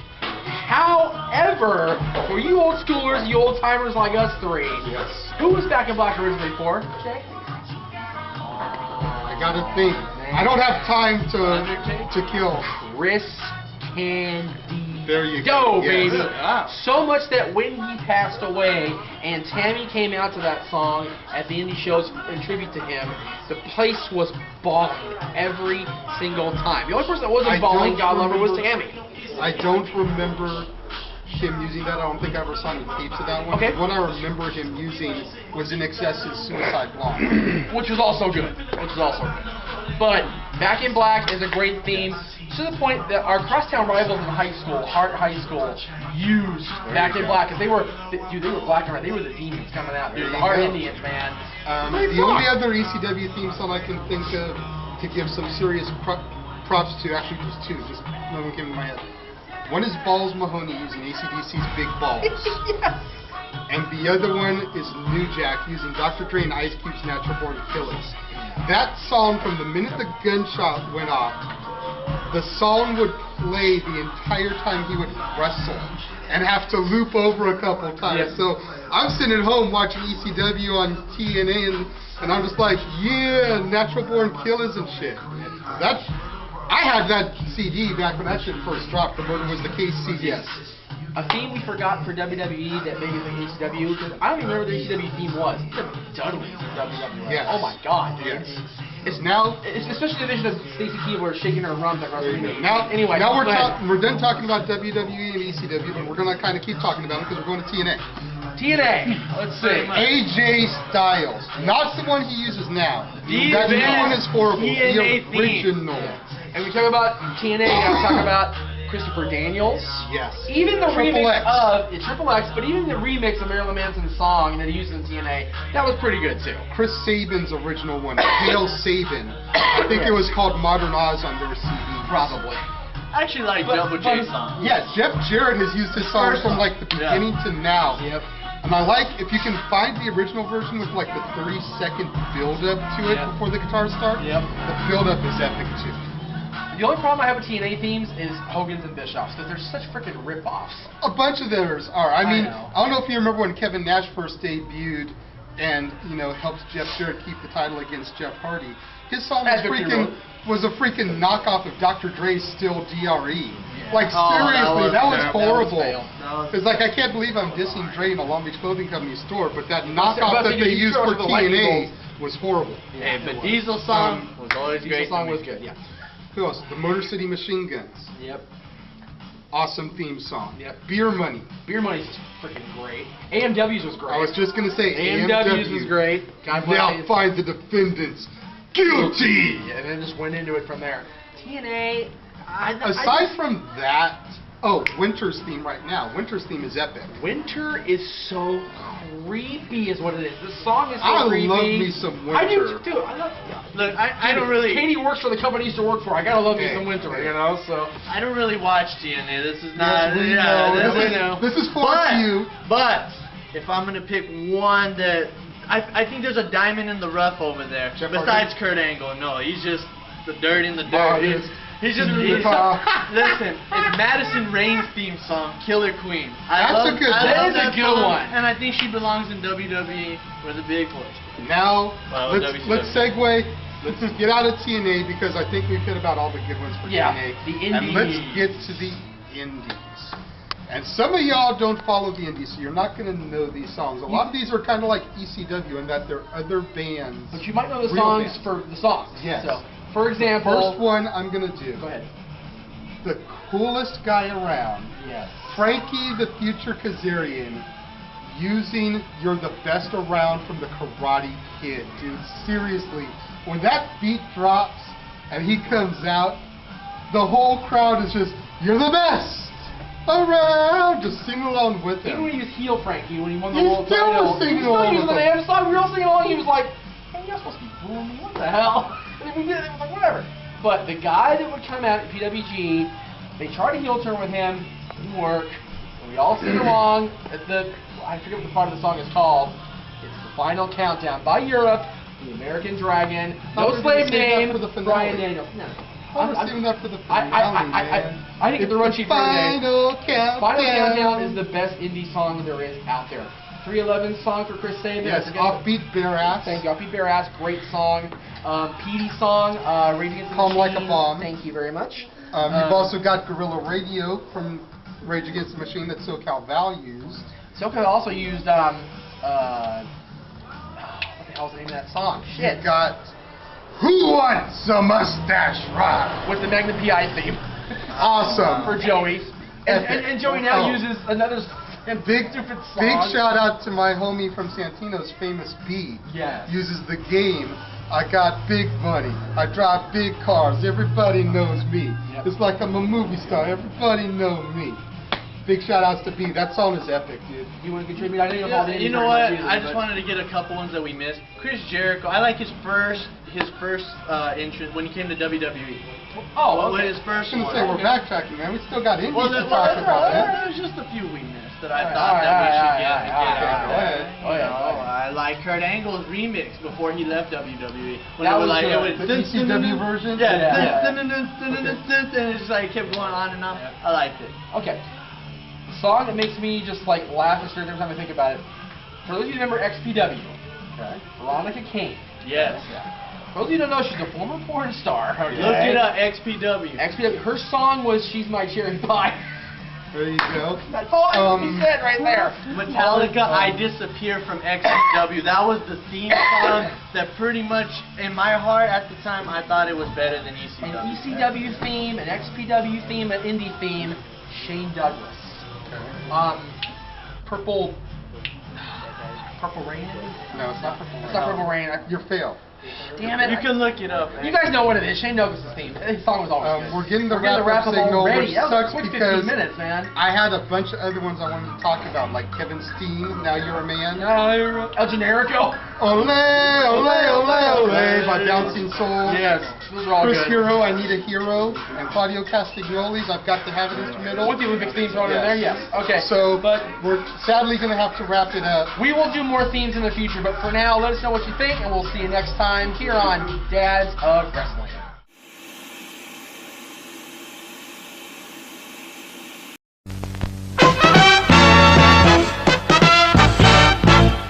And now, preview time. So let's take a look at what's coming your way.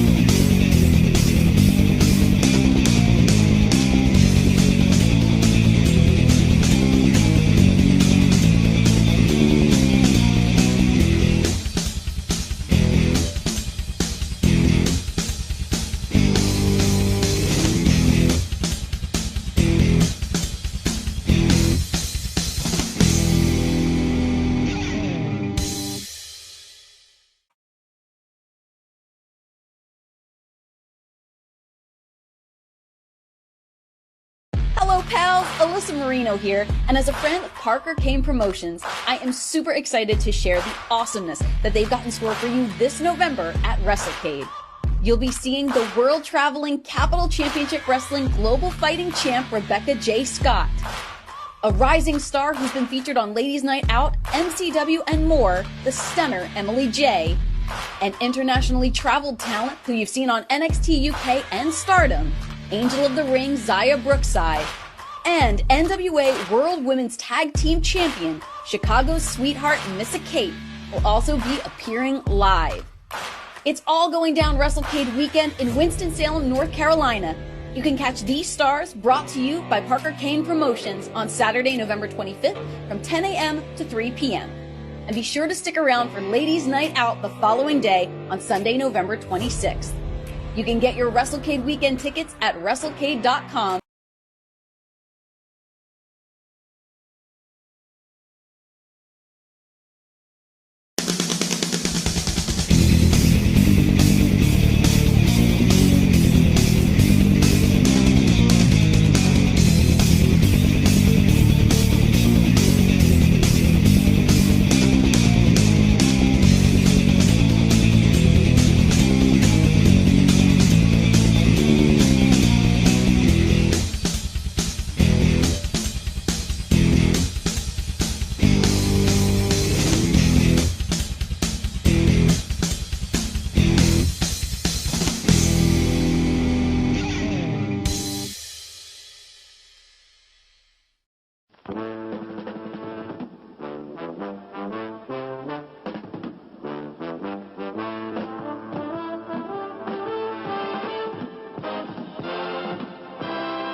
Casa D18 Studios, an affiliate of the Jeff Meacham Network, Multiverse of Media, proudly presents this retro content from NoDQ.com.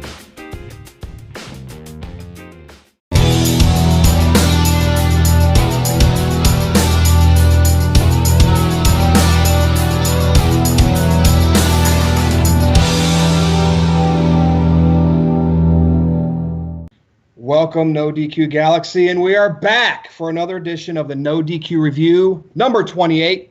And I am here with Aaron Rift, with TJS, and with Son.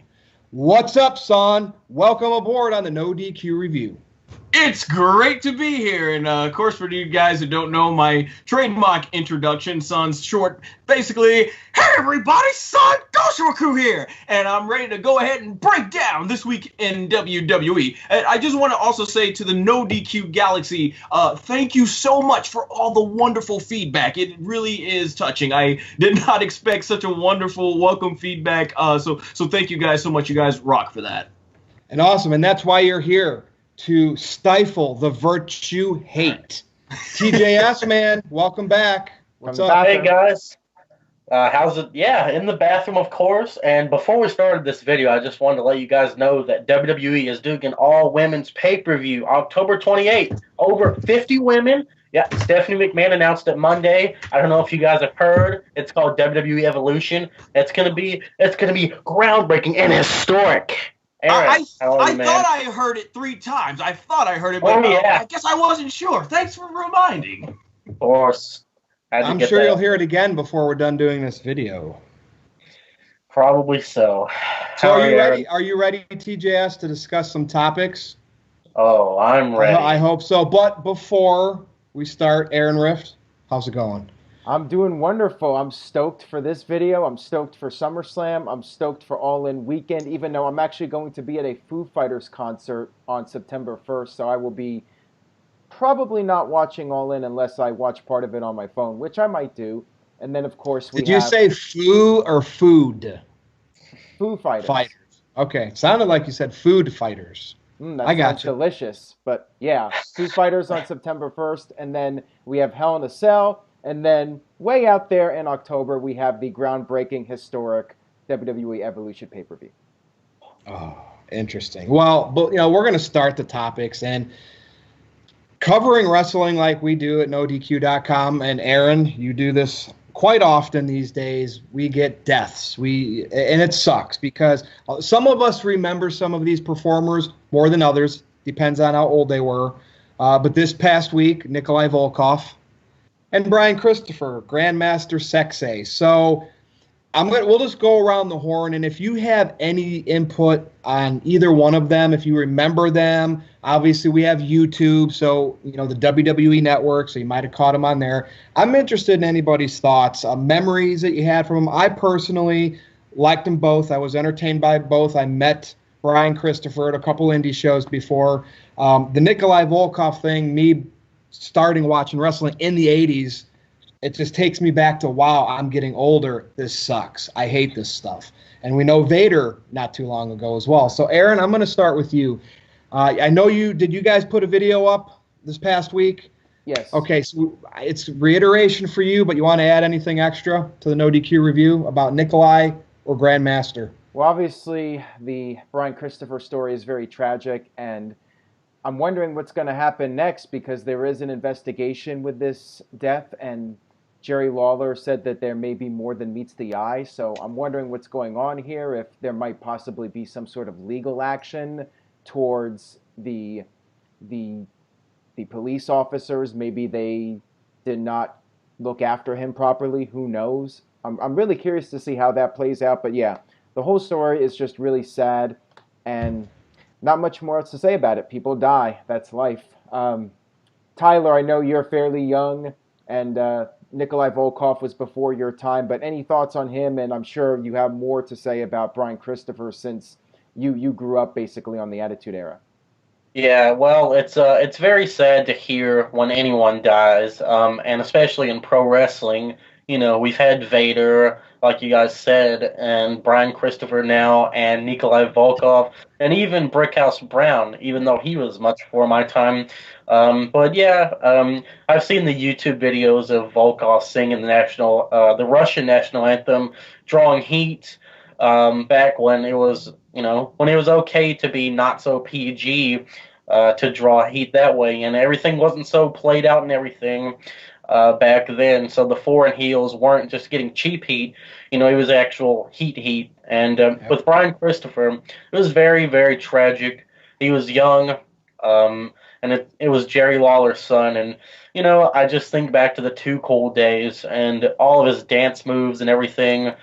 He was with Scotty 2 Hotty. I always loved when Brian Christopher put the goggles on before he went for his leg drop. And even he was in NXT. He challenged for the NXT tag titles once.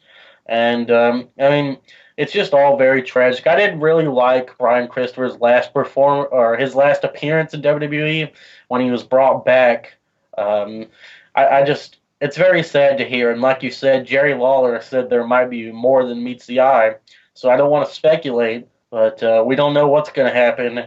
And my condolences go out there to the families of both of these wrestlers. Son. Well, I'm a 90s kid, so I didn't grow up in the 80s, but gone back and watched some stuff. With Nikolai, not too familiar with his work, but I've seen it, and I've always been very impressed with what he was able to do as a heel back there. Aaron, as you mentioned, back then when being a foreigner heel, got you legit heat. I didn't unfortunately see him first time until I think the Gimmicks Battle Royal at WrestleMania 17. But looking back on all the footage, I always have respect for those who paved the way, and I am very much grateful for what he dedicated to the wrestling business. With Brian, I am more familiar with him, grew up obviously in the Attitude Era. Who didn't love Too Cool, the dancing, him with Rikishi, the epic Royal Rumble, the main event they had in February when I think it was the summer of 2000 when him and Scotty won the tag titles, and just how over they were.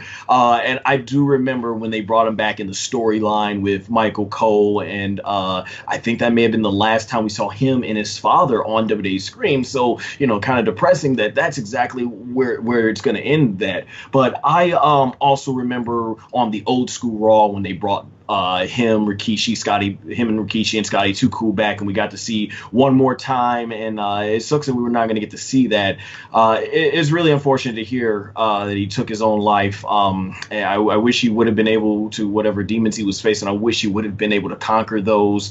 But my most sincere condolences goes out to Jerry Lawler and his family, and it just really is sad, you know. But I'm always grateful for what wrestlers were able to dedicate to the business and make their contribution.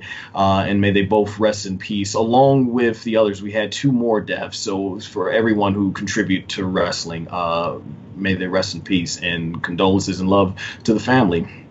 And what we have to remember is, you know, they pass on in this life, but we can always watch them because they were performers.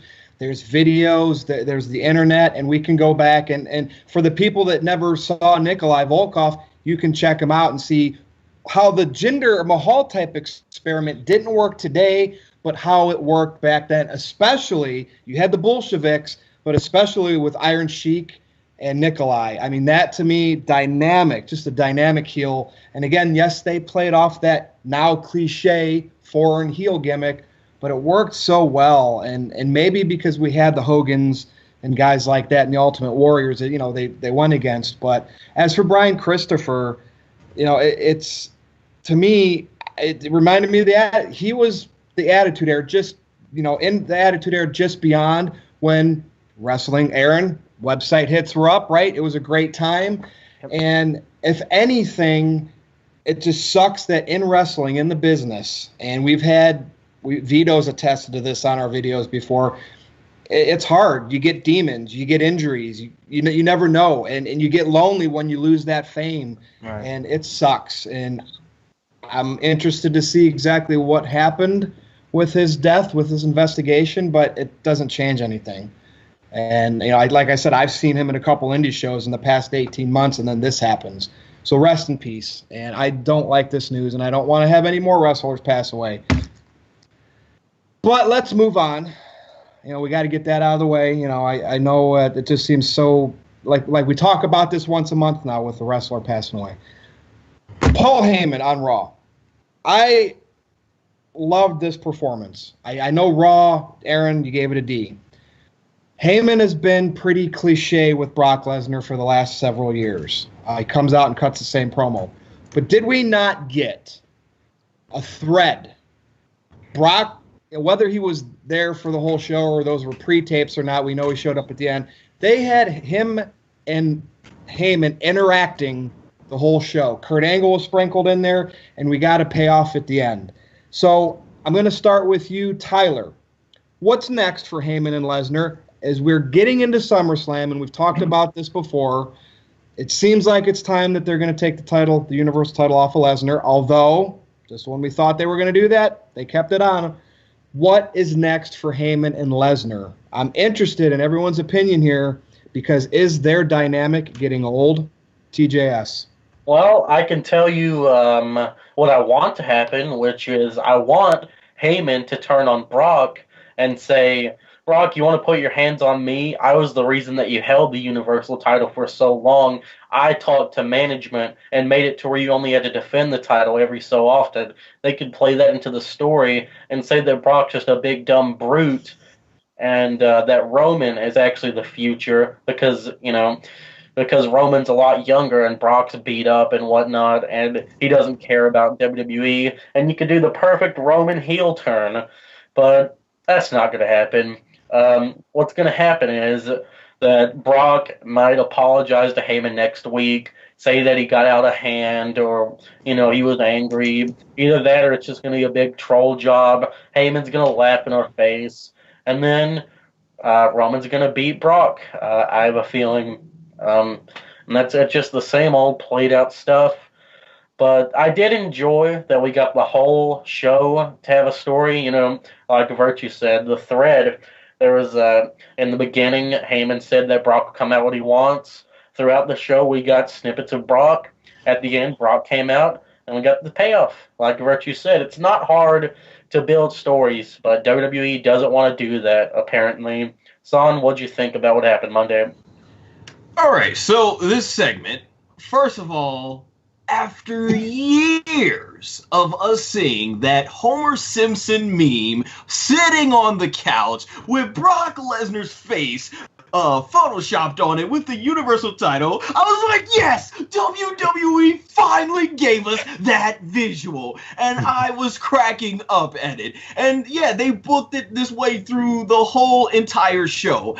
This segment right here, I'm looking at it closely, and they're having Brock start to turn on Heyman, and I wanted to get invested, but I'm like, nah, this is going to be one swerve. But like Virtue said, Paul Heyman put in a tremendous performance. The facial expressions, the body gestures. That's what everybody loves about Paul Heyman, and I've heard the complaints about how Paul Heyman, he says the same old, and I do agree. No matter how good you are, if you're saying the same old, it gets tiring, but it will never take away from Paul Heyman the way he projects his emotion. And when Brock came out, I'm like, yeah, that's why I didn't get invested. But then they swerved me. I was not expecting Brock to go ahead and choke Paul Heyman down to the ground after giving Kurt Angle the F5. So I thought this was really well done. And you know, it kind of they kind of worked me a little bit. They kind of did, because I'm kind of sitting there like, all right, I really want to see Brock Lesnar in the storyline get his butt kicked. Because think about Paul Heyman going back to 2003 in SmackDown when they reconciled. Brock Lesnar and Paul have been together ever since then. And I kind of never was for Brock and Paul splitting up again, because I thought they just worked so well as a pairing.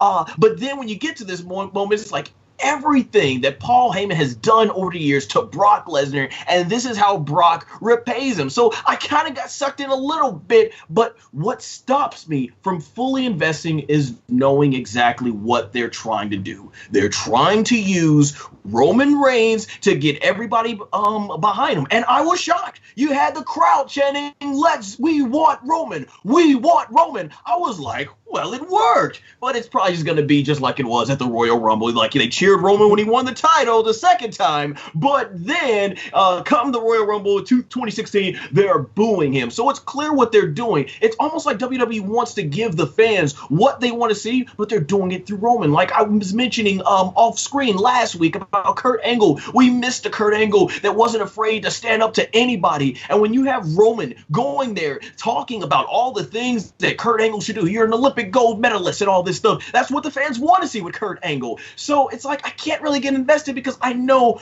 what WWE's end game is here. And basically, to follow it back up to the question, where do they go from here? I think it's clear that we are probably nearing the end of Brock Lesnar's run, because for them to be splitting with Paul Heyman, where do you go after this? And it's almost like if Paul were to turn on him, yeah, in the storyline, Paul should go ahead and turn on him. We know, of course, Paul Heyman has now got a new position with WWE behind the scene, working on the creative team. Brock obviously wants to go back to UFC to face Daniel Cormier. So it's very interesting. I think Brock might be back, but he's obviously going to take some time to focus on UFC. Paul Heyman, do they keep him backstage as a writer, or do they maybe put him with someone new, maybe like Bobby Lashley, or maybe he joins Roman Reigns? But just like Tyler says, I don't think they're going to do anything that surprises us.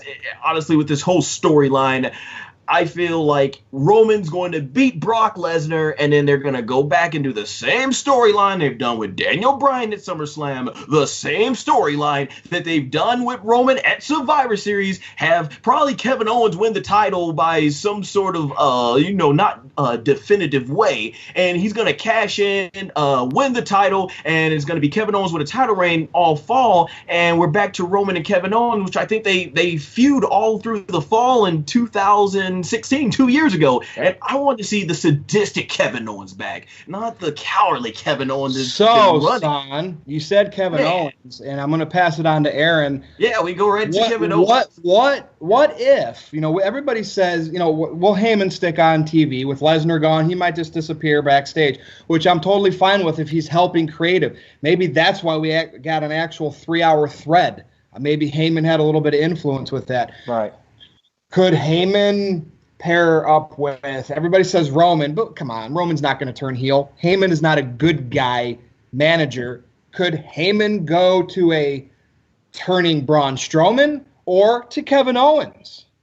Aaron, what do you think?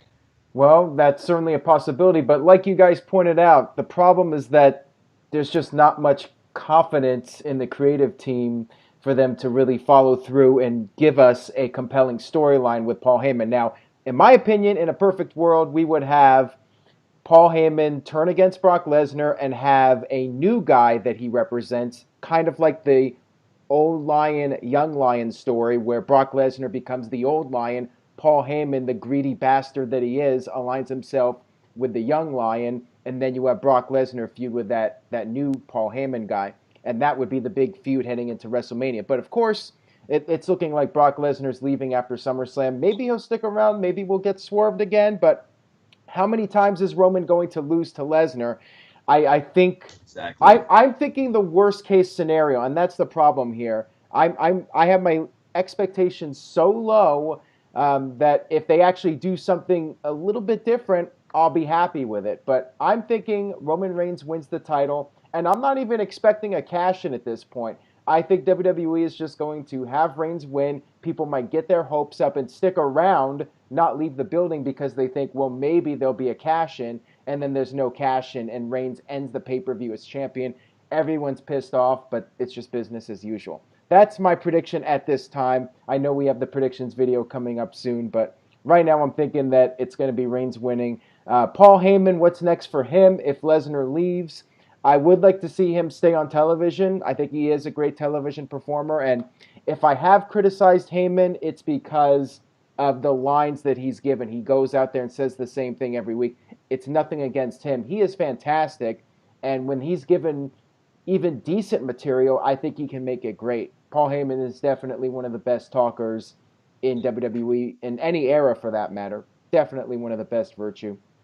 I actually disagreed with Vince Russo today because I was listening to him. He's not a big fan of Paul Heyman. And he basically said, quote, Paul Heyman should be a cartoon character on WWE. When he comes out, they should cut to a cartoon of his voice behind it. And he was bashing it, said that Paul was over the top on Raw. And it was funny because as I was watching Paul Heyman's facial expressions, everything he was doing, I'm like, that's kind of the stuff I want. Not everything in wrestling needs to be real like Tommaso Ciampa feeling. I do want some cartoony characters in there. And for managers, Jimmy Hart, Bobby Heenan, that's perfect. So Vince Russo, finally, you and I disagree on something. I loved Paul Heyman's performance on Raw, and I hope we get to see more of it going forward. Let's move on. This was from our buddy Tito Wrestling. Follow him on Twitter, by the way, people, at Tito Wrestling.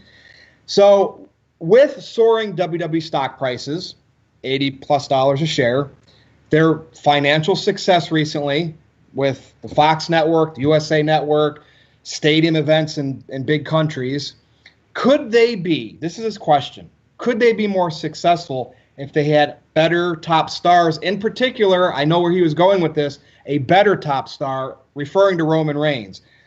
He says ever since the Cena changeover of the guard to Roman happened, the ratings fell, house show attendance fell. So he's specifically blaming Roman. But my point is that's about the time WWE stopped pushing individual stars like Cena. Yes, Roman's the guy. He's Vince's guy. We know that. But it's like they have handcuffs on him now, and they don't let them be Stone Cold, Rocks, and John Cena's. So I don't think it's Roman. I think if you let Roman go out there and shoot against the crowd, this guy's going to get mega heat way over, and people will be invested. Son, I want to start with you. What are your thoughts? How could WWE be more successful based on how much money they're making? And I know people look at revenue, right? And they're spending more money, therefore they're making more money. But what's the bottom line? Stone Cold Steve Austin. But do you think they could be, I guess Tito's question in a nutshell is, could they be more successful if they had a Stone Cold or a Rock this era? Absolutely. With all the money that they are bringing in, you look at that, okay, they're financially good. But when you look at the other side, the attendance has been down. Not all the tickets are selling out.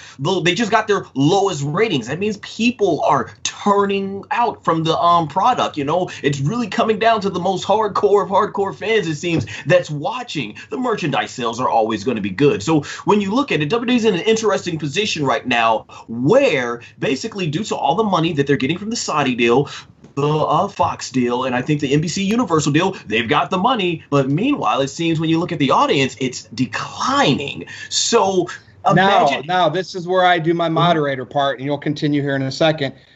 Are people not watching or going to the events where it's hurting those numbers because in today's world of social media, they catch clips online and YouTube and social media and follow the product that way? There's some numbers that WWE has on social media and YouTube hits that they're selling bills of goods to these Saudis, Australians, and even the TV networks.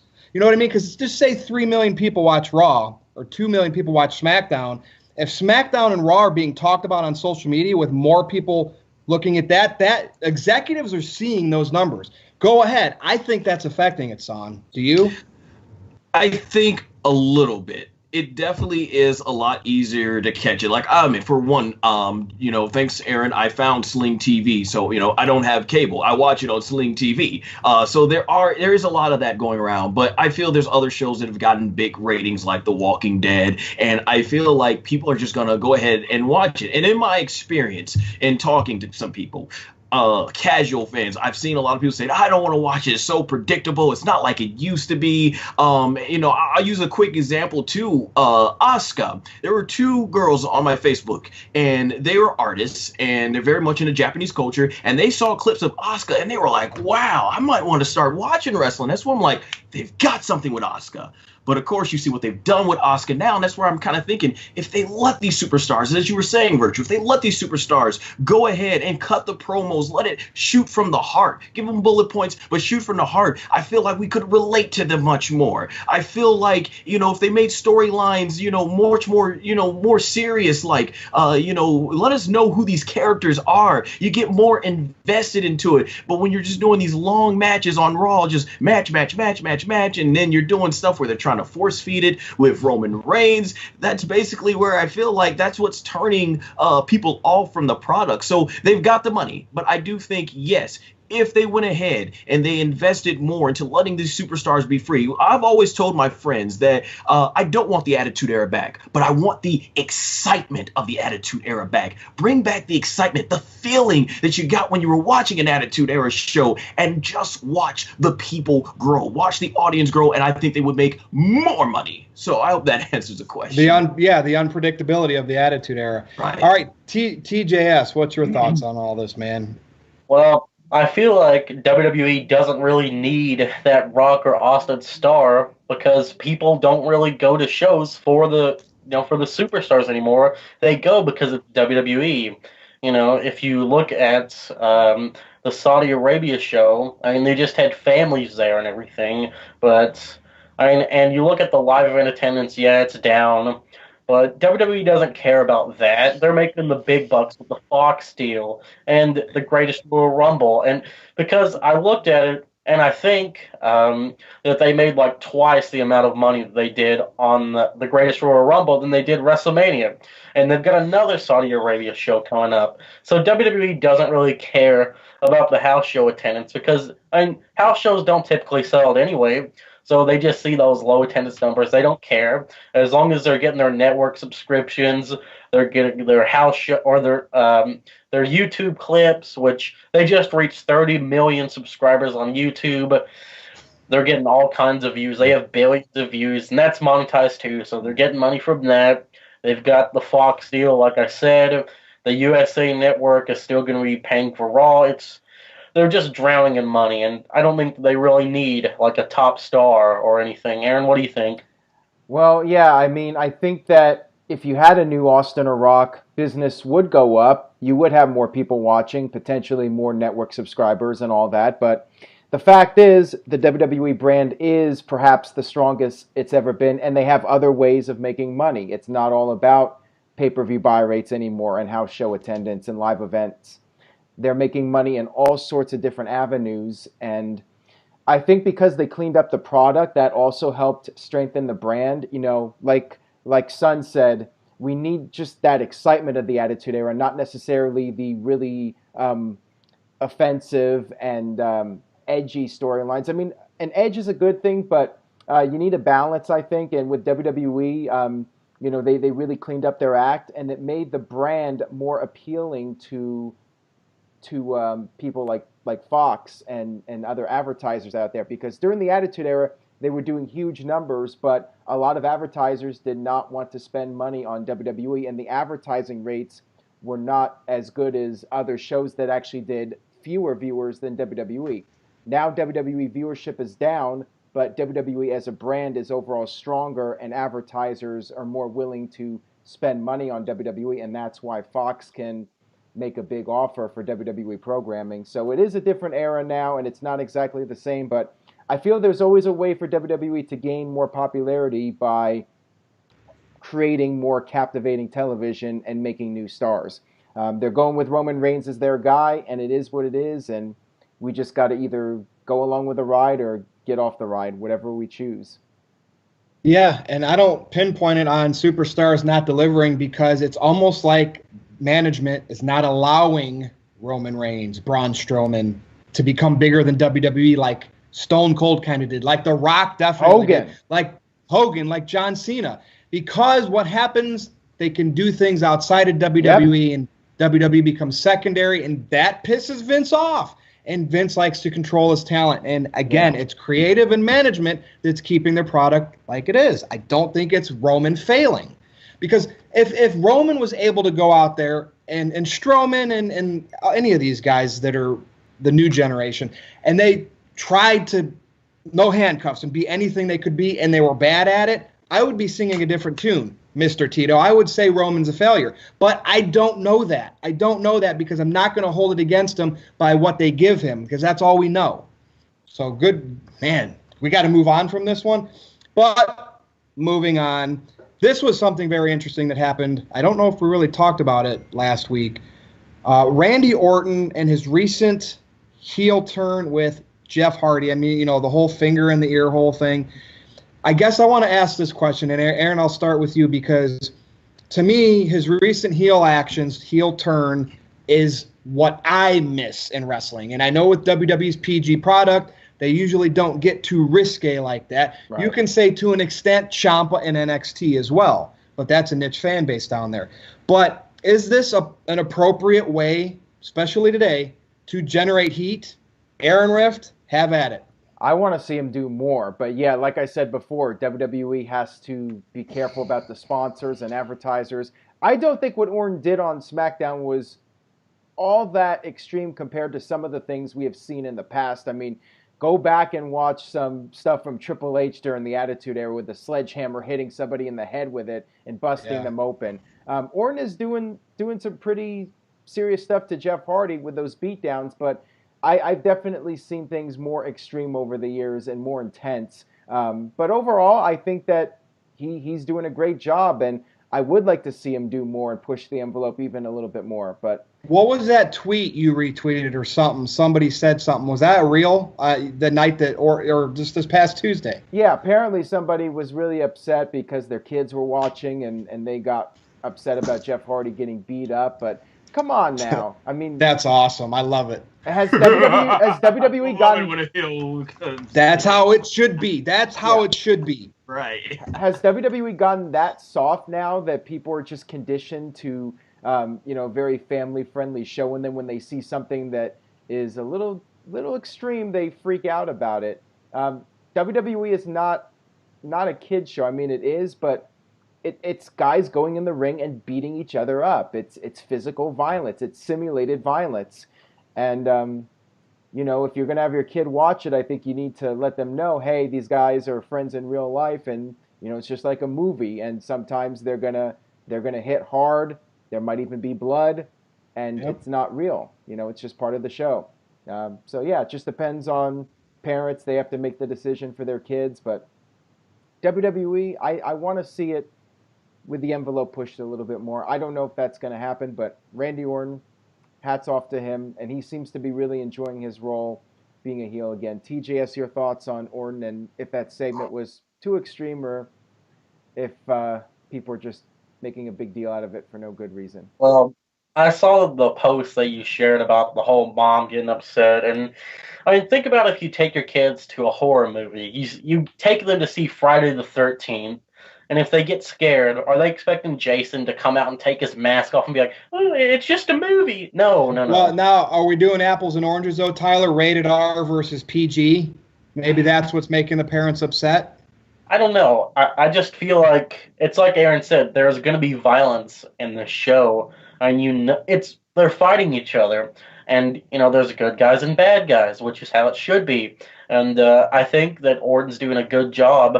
The whole ear thing, oh, God, it just makes me cringe thinking about it, And I thought he did great washing the face paint off Jeff Hardy. And then, he built up for the RKO, and then he didn't do it because that's what the crowd wanted. Nice touch. I thought that was spectacular. I think that he needs to not do the RKO anymore. And I know that's a big part of his character, but when he was a babyface, I think that's when it got over. So now, since he's a heel, don't give the fans what they want. Don't do the RKO. Come up with something new that's not as flashy. Turn your finisher into a headlock or something. That's Randy Orton's signature anyway, isn't it? Yeah. But, you look back, I remember when Randy Orton gave the draping DDT to Stephanie McMahon when Triple H was handcuffed, and even kissed Stephanie when she was unconscious. This dude can be a great heel, if they take the handcuffs off of him and just let him go all out, which I think it was PG even back then when he did that to Stephanie. I think that they need to go full-blown with him and perhaps make him the world champion sometime down the road as a heel. Hopefully this sticks. Son, what do you think? Yeah, I'm totally with you on that. Yeah, I liked how he hyped it up about the RKO and then didn't do it. And I think maybe just say the RKO for what it is, out of nowhere. Save that for as a last resort in his moves. And shoot, we go back to early PG era when Randy Orton was kicking dudes in the skull, man. I love 2009 Randy Orton, man. I love how vicious he was, and we've seen even going back to the Legend Killer days how great of a heel Randy Orton can be. And he's said in interviews he loves being a heel. And I guess as far as the beatdowns he's been doing on Jeff Hardy, that's pretty much I think probably about the most you're gonna get out of the PG era with the constraints. I wouldn't even mind if they start adding fake blood in. I know I've heard about like using time capsules. I think they did it once with Triple H and Roman Reigns. Just have the camera go off to the referee and the Randy Orton while maybe wrestler goes ahead and takes the blood capsule, put it all over. Yeah, we know it's not real blood. I know they're doing it for us. Did he freeze? Or is it just me? Yeah. I don't hear him. He has been censored by you're back. Let him catch up. Oh. Well, all right. So what happened there? Are you back? You were so hyped up that Skype could not handle it. It couldn't handle the power. Talking about the blood. Pick up from the blood. You were talking about the blood. So yeah, I'm like, if they got to use fake blood and use the camera from a different angle and everything just to go ahead and tell the narrative, I'm fine with it. Yes, you're going to get fans complaining, it's fake blood, it's not real. Back in our day, they cut each other up. Yeah, but if it adds to the narrative, just so be it. And I was going to say, Randy Orton, the way I was cringing, yeah, when he was doing the ear tugging on Jeff for a single moment there. I'm like, is he really going to pull the ear? Like that part of the ear, I was like, oh my gosh. So yeah, it was really cool. And I'm like, you haven't seen that before. And I love when things get innovative in professional wrestling. So I think what we're heading towards with Randy Orton is really good. But yeah, I would like to see him push the envelope. And before I finish up here on the topic, Aaron, I was thinking about what you just said when you were talking about the mother was getting upset. I'm going to be honest. Here's the way my parents raised me and my brother when we were watching. They told us that, okay, you're going to see a lot of stuff on this Attitude Era show, violence and all that stuff. And they're like, you can watch it, but don't do it in person. And we didn't do it in person, and we turned out all right. So, I mean, back in the day, that's why I was laughing with the evil laugher. Because I'm like, good. Yes, I'm like, that's exactly what a heel is supposed to do. So, yeah. Son hears voices in his head. I love it. I love it. I love it. I love it. So Randy Orton, right? He's one of those performers. Clearly, he's better at being a heel. Yep. His dad, Cowboy Bob Orton, worked closely with Roddy Piper. And who did Orton work with when he broke into WWE? Triple H and Ric Flair. He learned. He learned how to do things, and that's why I think he does the heel so well, because of all those people. So I want to see more of it. I want to see parents sending letters in. But hey, we'll see what happens. Good discussion on You're that. always going to offend somebody out there. Yeah, well, that's true. And we have here on the No DQ review, but we've apologized.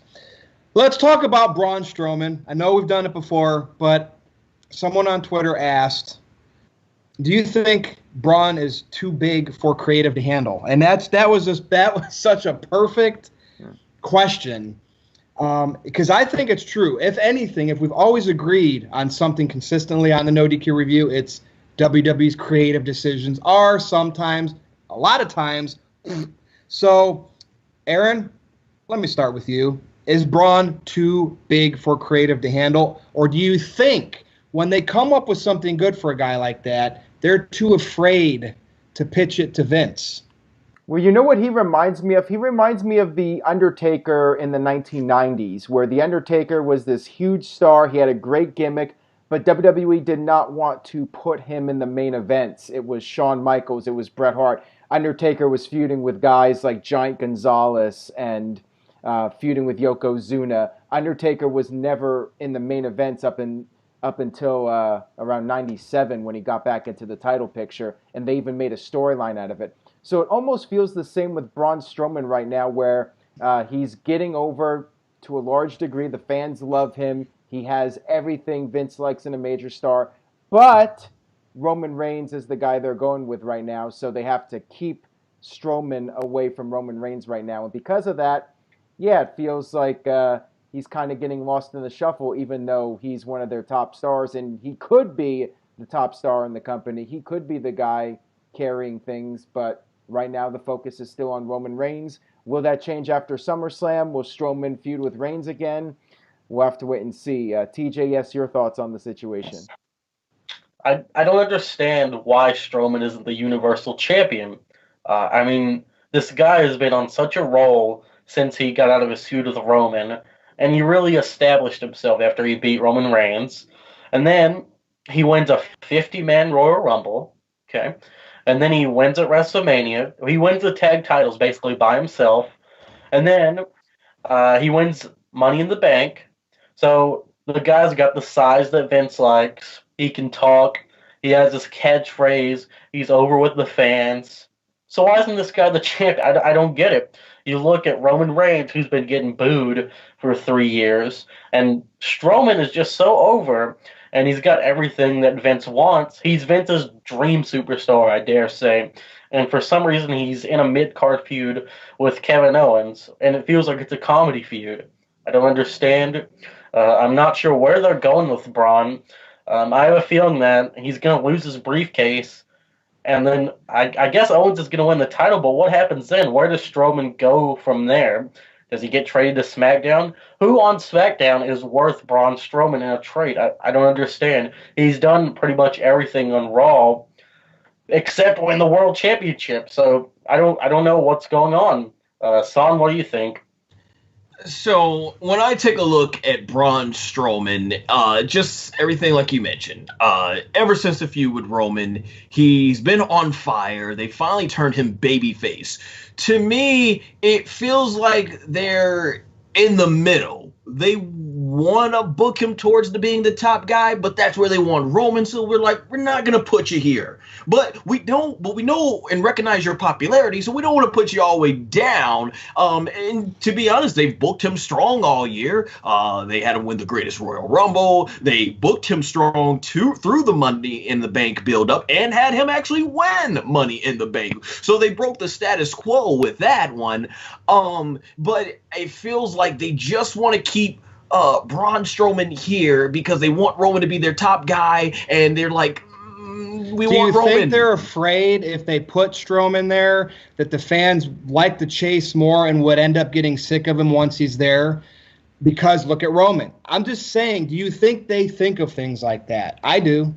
I think when it comes to that, it would be a thing where, like you look at CM Punk's title reign. When CM Punk won the title, everyone was so excited. We're finally going to get CM Punk with a long reign. But then you look at how they treated him as champion until he finally became a heel. I think it would be, and I remember there were a lot of fans online saying CM Punk's boring now, and then they loved him when he went back to being heel. I think if they play their cards right and they do what they've been doing with Strowman and they just go full throttle, they put the effort they've put into Roman the past half decade and they put it into Strowman, I think there's a good chance the fans will stick with him. But if they basically just play it down and they just start doing like a lot of the lame comedy stuff they've done with him and Owens and everything, people are going to be like, all right, Strowman's getting boring. It's just a matter of coming up with creative ideas, very much like Stone Cold Steve Austin. When you watched him back in 1998, every single week, what are they going to do with him? They always come up with something new, whether it be the Zamboni, putting the Simon in Vince's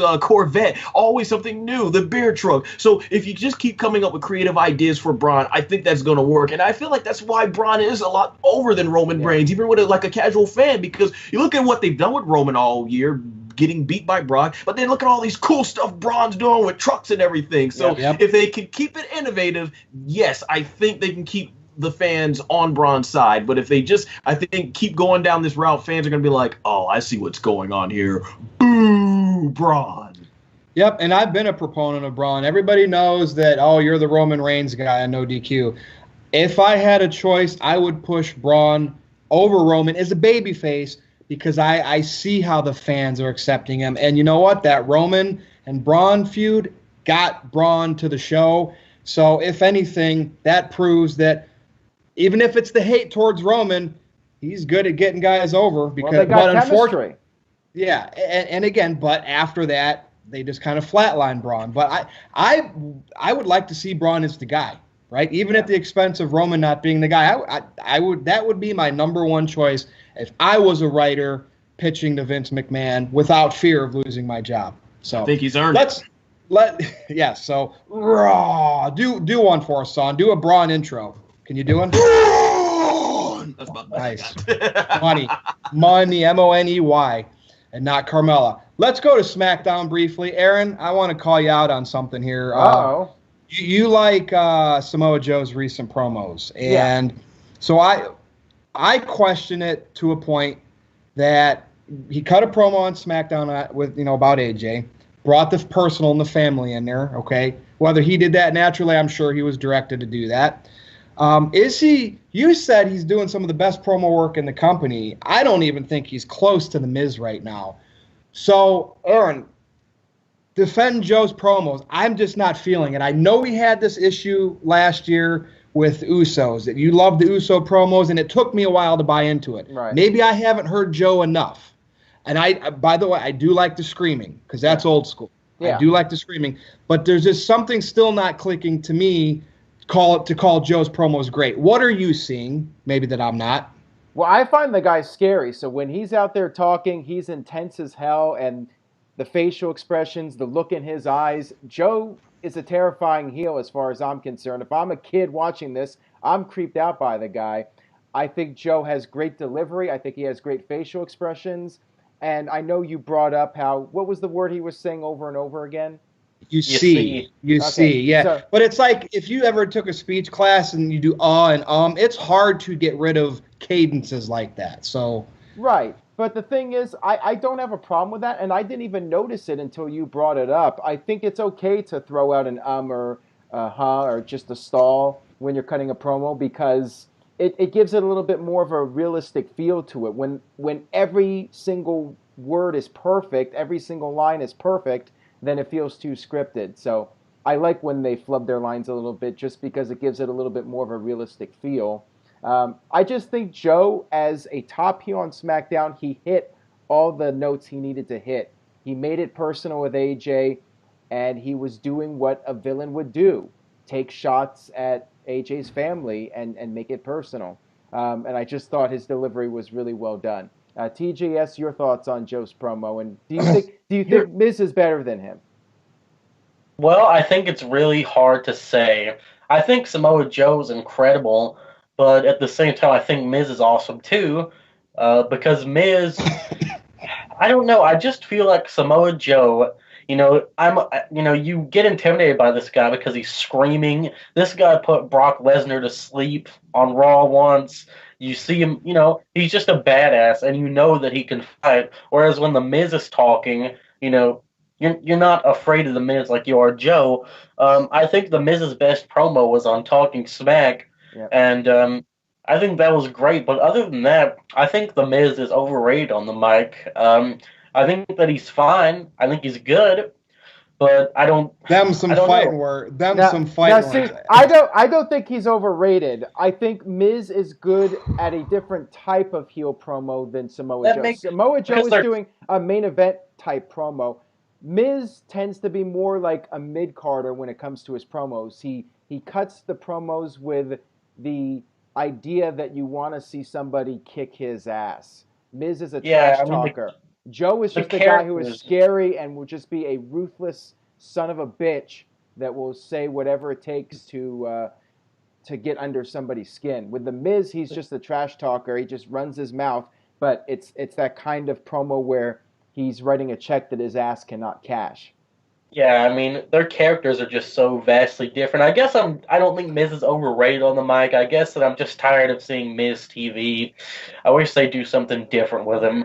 I'm just tired of the talk show segments. But I mean, I think Joe is awesome, and I think Miz is good too. I'd say they're about equal, though, honestly. Son? So, I think they both are two different types of promos. With Samoa Joe, he's the guy that's going to be intense, he's going to be serious, and he's just coming out there to let you know he's coming out there to kick your butt. But then with Miz, he's going to be more the flashy, the more flamboyant type. Two different characters, two different styles. So I can't really compare and say one's better than the other. But I will say, Aaron, I do think Miz's promos are main event caliber. You put him in the main event, the promos he was cutting back when he was WWE champion, I think work for him. Just Miz is tremendous on the mic. Both Samoa Joe, I think they both have great delivery, and Joe just has a presence about him. Stone Cold Steve Austin calls it the BMF walk. When Joe's music hits and you got the crowd chanting, Joe, Joe, Joe, Joe, and the way Joe walks out, he looks like he's coming to the ring to beat somebody's butt. He's looked like he's want to go out there and just put somebody to sleep, and that's the type of intensity that Samoa Joe brings when he's on the microphone. When they were zooming in on his face, the intensity, the eyes, just everything. Like, this is exactly what a dominant main event heel superstar, I feel like, looks like. But is WWE going to go all the way with Joe? And we've seen in his matches with Roman, once again, it's like that Strowman, like they're keeping Joe kind of close to the main event. They see where his value is in terms of that, but they don't want to go all the way with it. I feel if you put the title on Samoa Joe and you let him run rampant as a heel, I mean, I think, yeah, he'll be like Brock Lesnar, except he'll be around, right? He'll be that dominant force and everything. And Miz, I think he's good at what he does. It's just, I feel like for me, they're two different promos, two different characters, but it both works for what they do. Yeah, and when Miz did cut his promo on Talking Smack, and even some of the promos with John Cena and Daniel Bryan, he can get really intense too, and that's when Miz is at his best. But then Miz also does the comedy with like Maurice doing the parody of John Cena and Nikki Bella, and then on SmackDown bringing up the babies. That's when Miz starts to make it comical. And that's the big difference with Joe. I was gonna say, yeah, I saw your NoDQ live, and that promo between Miz and Daniel Bryan was so intense. I'm getting sucked into it, and then the baby stuff happened. I'm like, but that's okay, not this is Miz. Something different, but that's creative doing that. Right. Well, let's call Daniel Bryan a crybaby. Just dumb. Right. See, Joe's intense promos rely on him winning matches. Becoming a champion. If you're an ass kicker, you're going to get to the top and you're going to stay there, and they're not allowing him to do that. So therefore, my suspension of disbelief with Joe's promos is. But with Miz, he can cut a great heel promo, lose a match, come out on the next show, cut another great heel promo like he didn't even remember losing. That's why The Miz is the best promo in the business. Joe, maybe they just need to book him to win. Maybe if he beats AJ to become the WWE champion, then all of a sudden his promos will click with me. That simple. Again, are we blaming creative and management again? I think so. So anyway. Seems to be a running theme. All right. Well, running all theme right. indeed. Before we get to the main event, this is where I want to leave it open. Like, does anybody, and I think you do, Son, do you have a topic that you would like to talk about? Yeah. I'm all for the whole women's revolution. You know, I remember so many times watching, wishing that, man, it'd be so cool. We get a ladder match, Hell in a Cell, Women's Royal Rumble, and we finally got that. And I think it's fantastic. I think it's wonderful. I'm happy for all the women to get this moment. But my thing is, I feel like when they do these first ever time stuff with the women, I feel like the breaking of kayfabe or just trying to put in this celebrating moment, like going back to when they did the first women's Hell in a Cell match, it felt more like they were trying to celebrate it. But growing up in the Attitude Era, it's like, no, Hell in a Cell is where you're going to do what the match says. You're going into hell inside a cell. And that's why I liked that Mick Foley tried to bring that seriousness back to it. When the women had the first ever women's Royal Rumble, all the women were in the ring were trying to rip each other's heads out. Stephanie comes out and says, we're having the first ever women's Royal Rumble, and all of a sudden they're hugging and happy about it. And I'm like, oh, whoa. I feel like in what they were doing here when Triple H was out there, he was saying stuff like, you know, when we get in this ring, we, you know, protect one another. You know, because, you know, obviously we know as fans that they're working together. They're working to make it look like they want to hurt each other, but they're not. And they're talking about how women matches went from 30 seconds to now we're getting 20, 25 to even 30-minute women's matches. And I'm like, breaking a little bit too much kayfabe, because I'm like, from a kayfabe standpoint, wasn't it just that the women were losing to their opponent that quick? But now that we've got more women who've become more competitive in the storyline, that's why the matches are getting more competitive. And saying protect, like if you're not even a big wrestling fan, you're watching this and you just watch Roman Reigns and Bobby Lashley going out there trying to rip each other's heads off in that pull-apart brawl before Extreme Rules, and then you hear Triple H say, we all try to protect one another, and you're looking all through the show, these guys are hurting. Look at what they've been doing to Seth Rollins. These guys are trying to hurt each other in the storyline. So I feel like this stuff should be said behind the scenes. Let them celebrate behind the scenes, and you know that should be for us, the fans. So my question to all of you guys is: do you feel they're breaking kayfabe a little bit too much when they make these announcements for the women? I'm happy for them, but saying stuff like that on live TV during the program.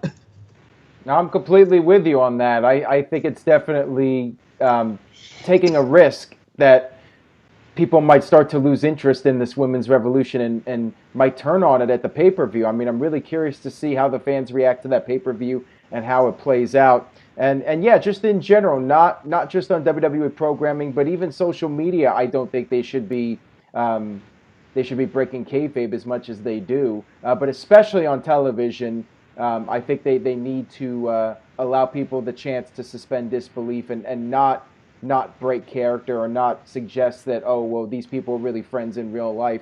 You know, we want to see feuds. We don't want to see everybody all happy together and, you know, just being good friends and good sportsmanship. We want to see people that are trying to end each other's livelihoods. I mean, that's what pro wrestling is to me, going back for decades. Right, and look at Alexa Bliss, how she's happy, and then she has to come back and cut a heel promo like, yes, I got chalked up in the moment, but make no mistake, it's all about me. And it's like, but we just saw you crying and hugging with everybody. You were trying to rip their head off 5 minutes ago. And WWE is so determined to show all their great charity work on television. Look at all the stuff we're doing. And one segment you see Stephanie, and then you see her on television, and she's trying to be a heel. It's stuff. You know like which that. one bothered me the most? Yeah, and it was Nikki Cross, just because on NXT, not that she was in NXT on the main roster, and that created all kinds of questions. Just for the fact that it's Nikki Cross, you see how she does her ring entrance and insane and crazy, and she's out there bubbly and happy. That was the most well-behaved we've ever seen her. Like, yeah. And your point about the list? Oh, TJS, any thoughts on this? It's ridiculous. Personally, I think kayfabe should only be broken at the most serious times.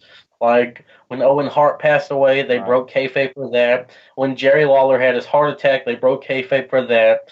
You know, and anytime there's a significant death or any death in wrestling, I think that it's okay to break kayfabe then.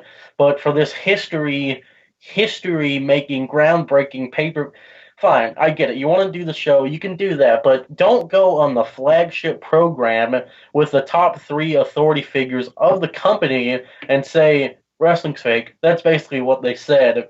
They said, you know, look, we're just all friends and we're all just on the stage.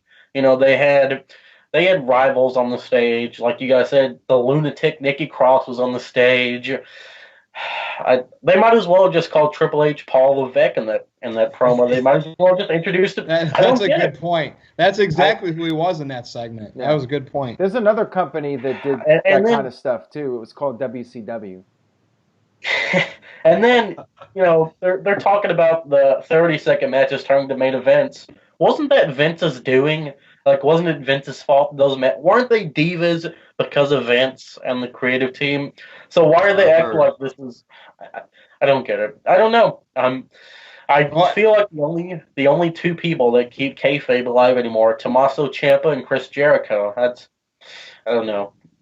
Any other thoughts on this, guys? Aaron, if that was your shot at WCW when the Goldberg character broke kayfabe, hey, what are you expecting when a team that used to work for WWE went to the competition and they're already losing when they get there and they're trying to do the same thing without the evil genius of Vince McMahon, right? I'll add one more part. I do think it's fine though if they go ahead and put it in like the documentaries, like the WWE 24/7 specials when they're showing you like the behind the scenes aspect and those type of specials. Like I think it's fine there, but on the show, let's keep it to the storylines. Yeah. I mean, unless you're CM Punk cutting a pipe bomb, but even then, that was his character. So he was breaking the fourth wall, but he was doing, So, all right, is everybody ready for the main event?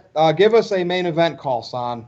Can you do that like a Michael Buffer? It's time for the main event. Ladies and gentlemen, boys and girls, we have been waiting for this moment. This is what this panel has been building up. All 4 of us, Aaron Riff, TJS, Virtue, and Son Goshiwaku, we present to you the main event of the evening. I don't know what the final topic is, so I kick it away to you, Virtue. NXT. So we're in SummerSlam season, and I know we usually don't get our call-ups till the WrestleMania season, but hypothetically, theoretically, whatever term you want to use, say we get a call-up soon this fall. I want to know if WWE did it, if we worked for WWE, if we were Triple H's right-hand man, and it was our decision to say who's getting pushed up there, what NXT star should, not will, should make the next impact on the main roster. So we're going to go around the horn. If you had to look at the current NXT product and you had to send somebody up to make an impact, who would it be? And you can do an honorable mention if you're undecided. Son, I'm going to start with you since you did that great introduction. Thank you. So, all right, we know Aleister Black has just lost the title. It looks like Tommaso Ciampa and Johnny Gargano are going to stay up there in NXT. I guess I would say... Remember, it's not will, it's who you think. Oh, it doesn't matter. I mean, it doesn't matter what storyline it... Because if you're thinking about, well, because Black just lost the title, I don't want that... If you could just pluck anybody, no matter where they are, that's me. All right, I will admit, I'm gonna think. Obviously the question, is who to make an impact, because there's so much this time with NXT stars coming over, you feel like they're gonna screw them up and stuff, and it's like but if we're actually in this process that they're bringing them over and they're gonna excel them, put the rocket ship to them. I would say either Velveteen, you know what? I'll just mention all 3. Why not? Velveteen, you know what? Actually, I got my 2. Velveteen Dream and Johnny Gargano. Bring Johnny Gargano to SmackDown and have him feud with Daniel Bryan. That's going to get him way over, and just let him do his thing. Velveteen Dream, I say put him over on Raw and let him just be the sports entertainer that he is. It'll get over. Don't try to push him down. Don't try to hold him back. And let him go full throttle with it. And I think you've got money right there for both. So I say those two. I think Tommaso Ciampa can stay champion in NXT a little bit longer. So those be my two picks. So what would you do? Would Gargano be a face and Velveteen a heel? Yes, Gargano definitely would be a babyface, but Velveteen Dream, it's a little tricky. I feel like you can make him a heel, but the fans are just going to cheer him. And so many times we talk about, I know, it's like WWE just going against the grain. So, yeah, I would let Velveteen Dream be a babyface because I think that's naturally where the crowd's going to go. But you got to just let him do his thing. Don't do it where it's like Bobby Roode when he came out because they knew the interest was going to get a big pop. They're going to sing the glorious. So, and then basically just let him be the entrance. Like, no, let him be that cool, the way he was on the microphone and how cocky and arrogant Bobby Roode could be. He could have been that cool type of baby face. So just let Velveteen Dream do his thing. I think the worst thing you can do is if the fans love him, present him like a heel. I think it's just going to fall flat on its face. I agree on that. And I think that's a great point about Velveteen Dream. By the way, are you familiar with the "It's the Sweet One" commercials during Raw? I think I know in your reviews you mention it a lot. It's the sweet one, right? Something like that. I was gonna ask you if you could do that impression, but I'm not sure how familiar. Oh my gosh, I would have to see it one more time. I forget how high the voice. I'll do it's that. Really next high. time. It's like it's the sweet one, something like that. Wow. I don't know. Wow. All right, but anyways, yeah, I think Velveteen Dream is a good choice because he is a great all-around sports entertainer. One could argue that he is so young, he doesn't need to go to the main roster yet. He can take his time. I'd like to see EC3 because I think he already has the experience from his first NXT run, plus Impact Wrestling. He doesn't really need to be in NXT as far as I'm concerned. But you could say that about a lot of guys. I think a lot of them are ready. Aleister Black, Johnny Gargano, Tommaso Ciampa, even though they're all feuding for the world title. I think all those guys are ready to be on the main roster now. It's just a matter of finding the right time to call them up so they can come to the main roster and make the biggest impact possible. TJ, what's your thoughts on it? Well, am I allowed to do factions? Can I say a faction? Sure. Okay, so I've got two. I've got the faction, which is Undisputed Era. I think that once Bobby Fish is hailed, that they should all come up, and I think they should run Raw. I think Adam Cole should be Universal Champion, Roderick Strong Intercontinental, and O'Reilly and Fish Tag Team Champions. So it would be something different. We haven't had a strong faction. I wouldn't even call the Authority a strong faction. They were boring. But, you look at the Undisputed Era, those guys are over. Everyone loves them, even though they're heels. They kind of give me the NWO DX vibes. Those guys could easily, I think that they could be believable champions because they have strength in numbers. And I think that's what should happen with them. And then I think Aleister Black should come up too. And put him on SmackDown, give him like a really long winning streak. Because this guy should be taken seriously. There's no way you can make a comedy figure out of Aleister Black, right? I don't want to jinx it. WWE will probably find a way. Yeah, don't have WWE Creative be like, challenge accepted.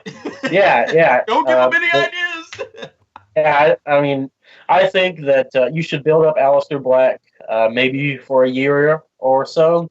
Have Samoa Joe win the WWE title from AJ at WrestleMania. And then you have Aleister Black versus Samoa Joe. And that would be a stiff match, I think. A really hard-hitting bout. I think it would be great. But, we're just fantasy booking here. WWE is not going to give us what we want because we know how that goes. Aaron, did you say you'd want to bring up besides EC3? And is there anyone else? I want the timing to be right with all these guys. My fear is that because the roster is so crowded on Raw and SmackDown, that the NXT guys, any of them that get called up will get lost in the shuffle. Look what's happening to Authors of Pain right now. Look what's happening to Sanity. These guys came in and basically are just lost in the shuffle, and it feels like there's no direction for these guys. Authors of Pain, they were not on television for several weeks. They came on. Now they're losing singles matches. You're having the negative attitude. You're having the negative attitude, though. I wanted to have the positive attitude. Like, so when Owens got called up, he was feuding with John Cena, won the United States Championship right away. That's why I think EC3, call him up, put him right towards the top of the card. I think he can do it. I think he's got the tools to be a big star in WWE. So if you're going to do it right, I think EC3 is a great pick. I think Velveteen Dream is a great pick too. He can go in there and he can be a top guy right away if they give him the opportunity. That's my honorable mention, Velveteen Dream. I think he has the main roster character that would open Vince McMahon's eyes.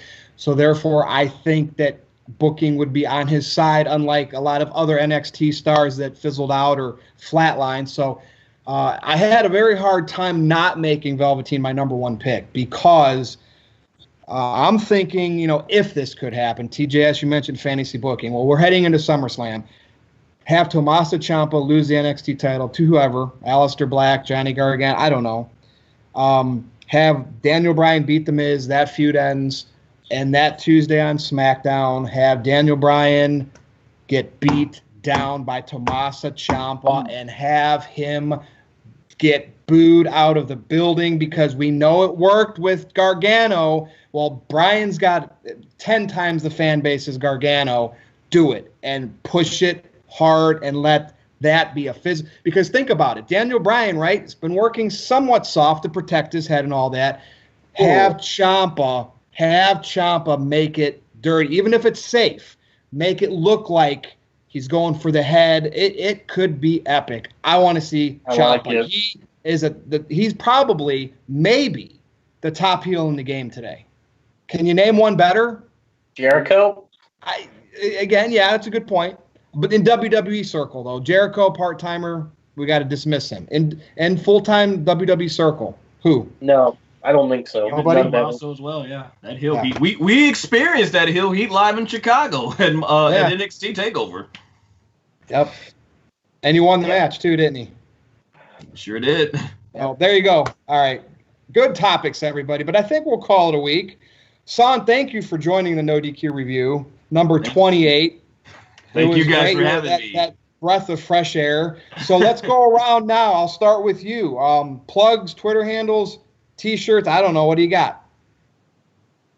All right, so basically, obviously, I know most of you guys are professional wrestling fans out there. So after the pay-per-views or any basically main show for NXT or WWE, I do cover that in podcast-like fashion with audio reviews. And also, obviously, if you guys could tell by my name, Son Goshoku, I'm a big anime fan and even bigger Dragon Ball fan. So I got Dragon Ball reviews and discussions going up. Just put out episode 131, and we'll be covering the new Broly movie and a pre-discussion I got coming up. And if you guys couldn't tell, I do a lot of different types of voices and all that stuff, and different takes of voices and characters and all that stuff. And those I was talking about, the way you project your entire emotion. But with that said in mind, you guys can hear all my voiceover work, and I've been working on a short film called Battle of Deception, where I play my own character, Decep. Edited all that stuff, did a bunch of time, like 5,000 hours still working on it, so got all the behind-the-scenes interviews and the teaser trailer up on my channel, so you basically can follow me at YouTube, basically subscribe, and then also follow me on Twitter, Facebook, Instagram, all at Son Goshoku. That is spelled SONGOSHUAKU. So that's where you guys can find me. Look forward to talking to you. And once again, No DQ Galaxy, thank you so much. I am beyond, just beyond honored, basically, of all your wonderful, nice, kind comments out there. Thank you so much. Thank you. TJS, follow that up.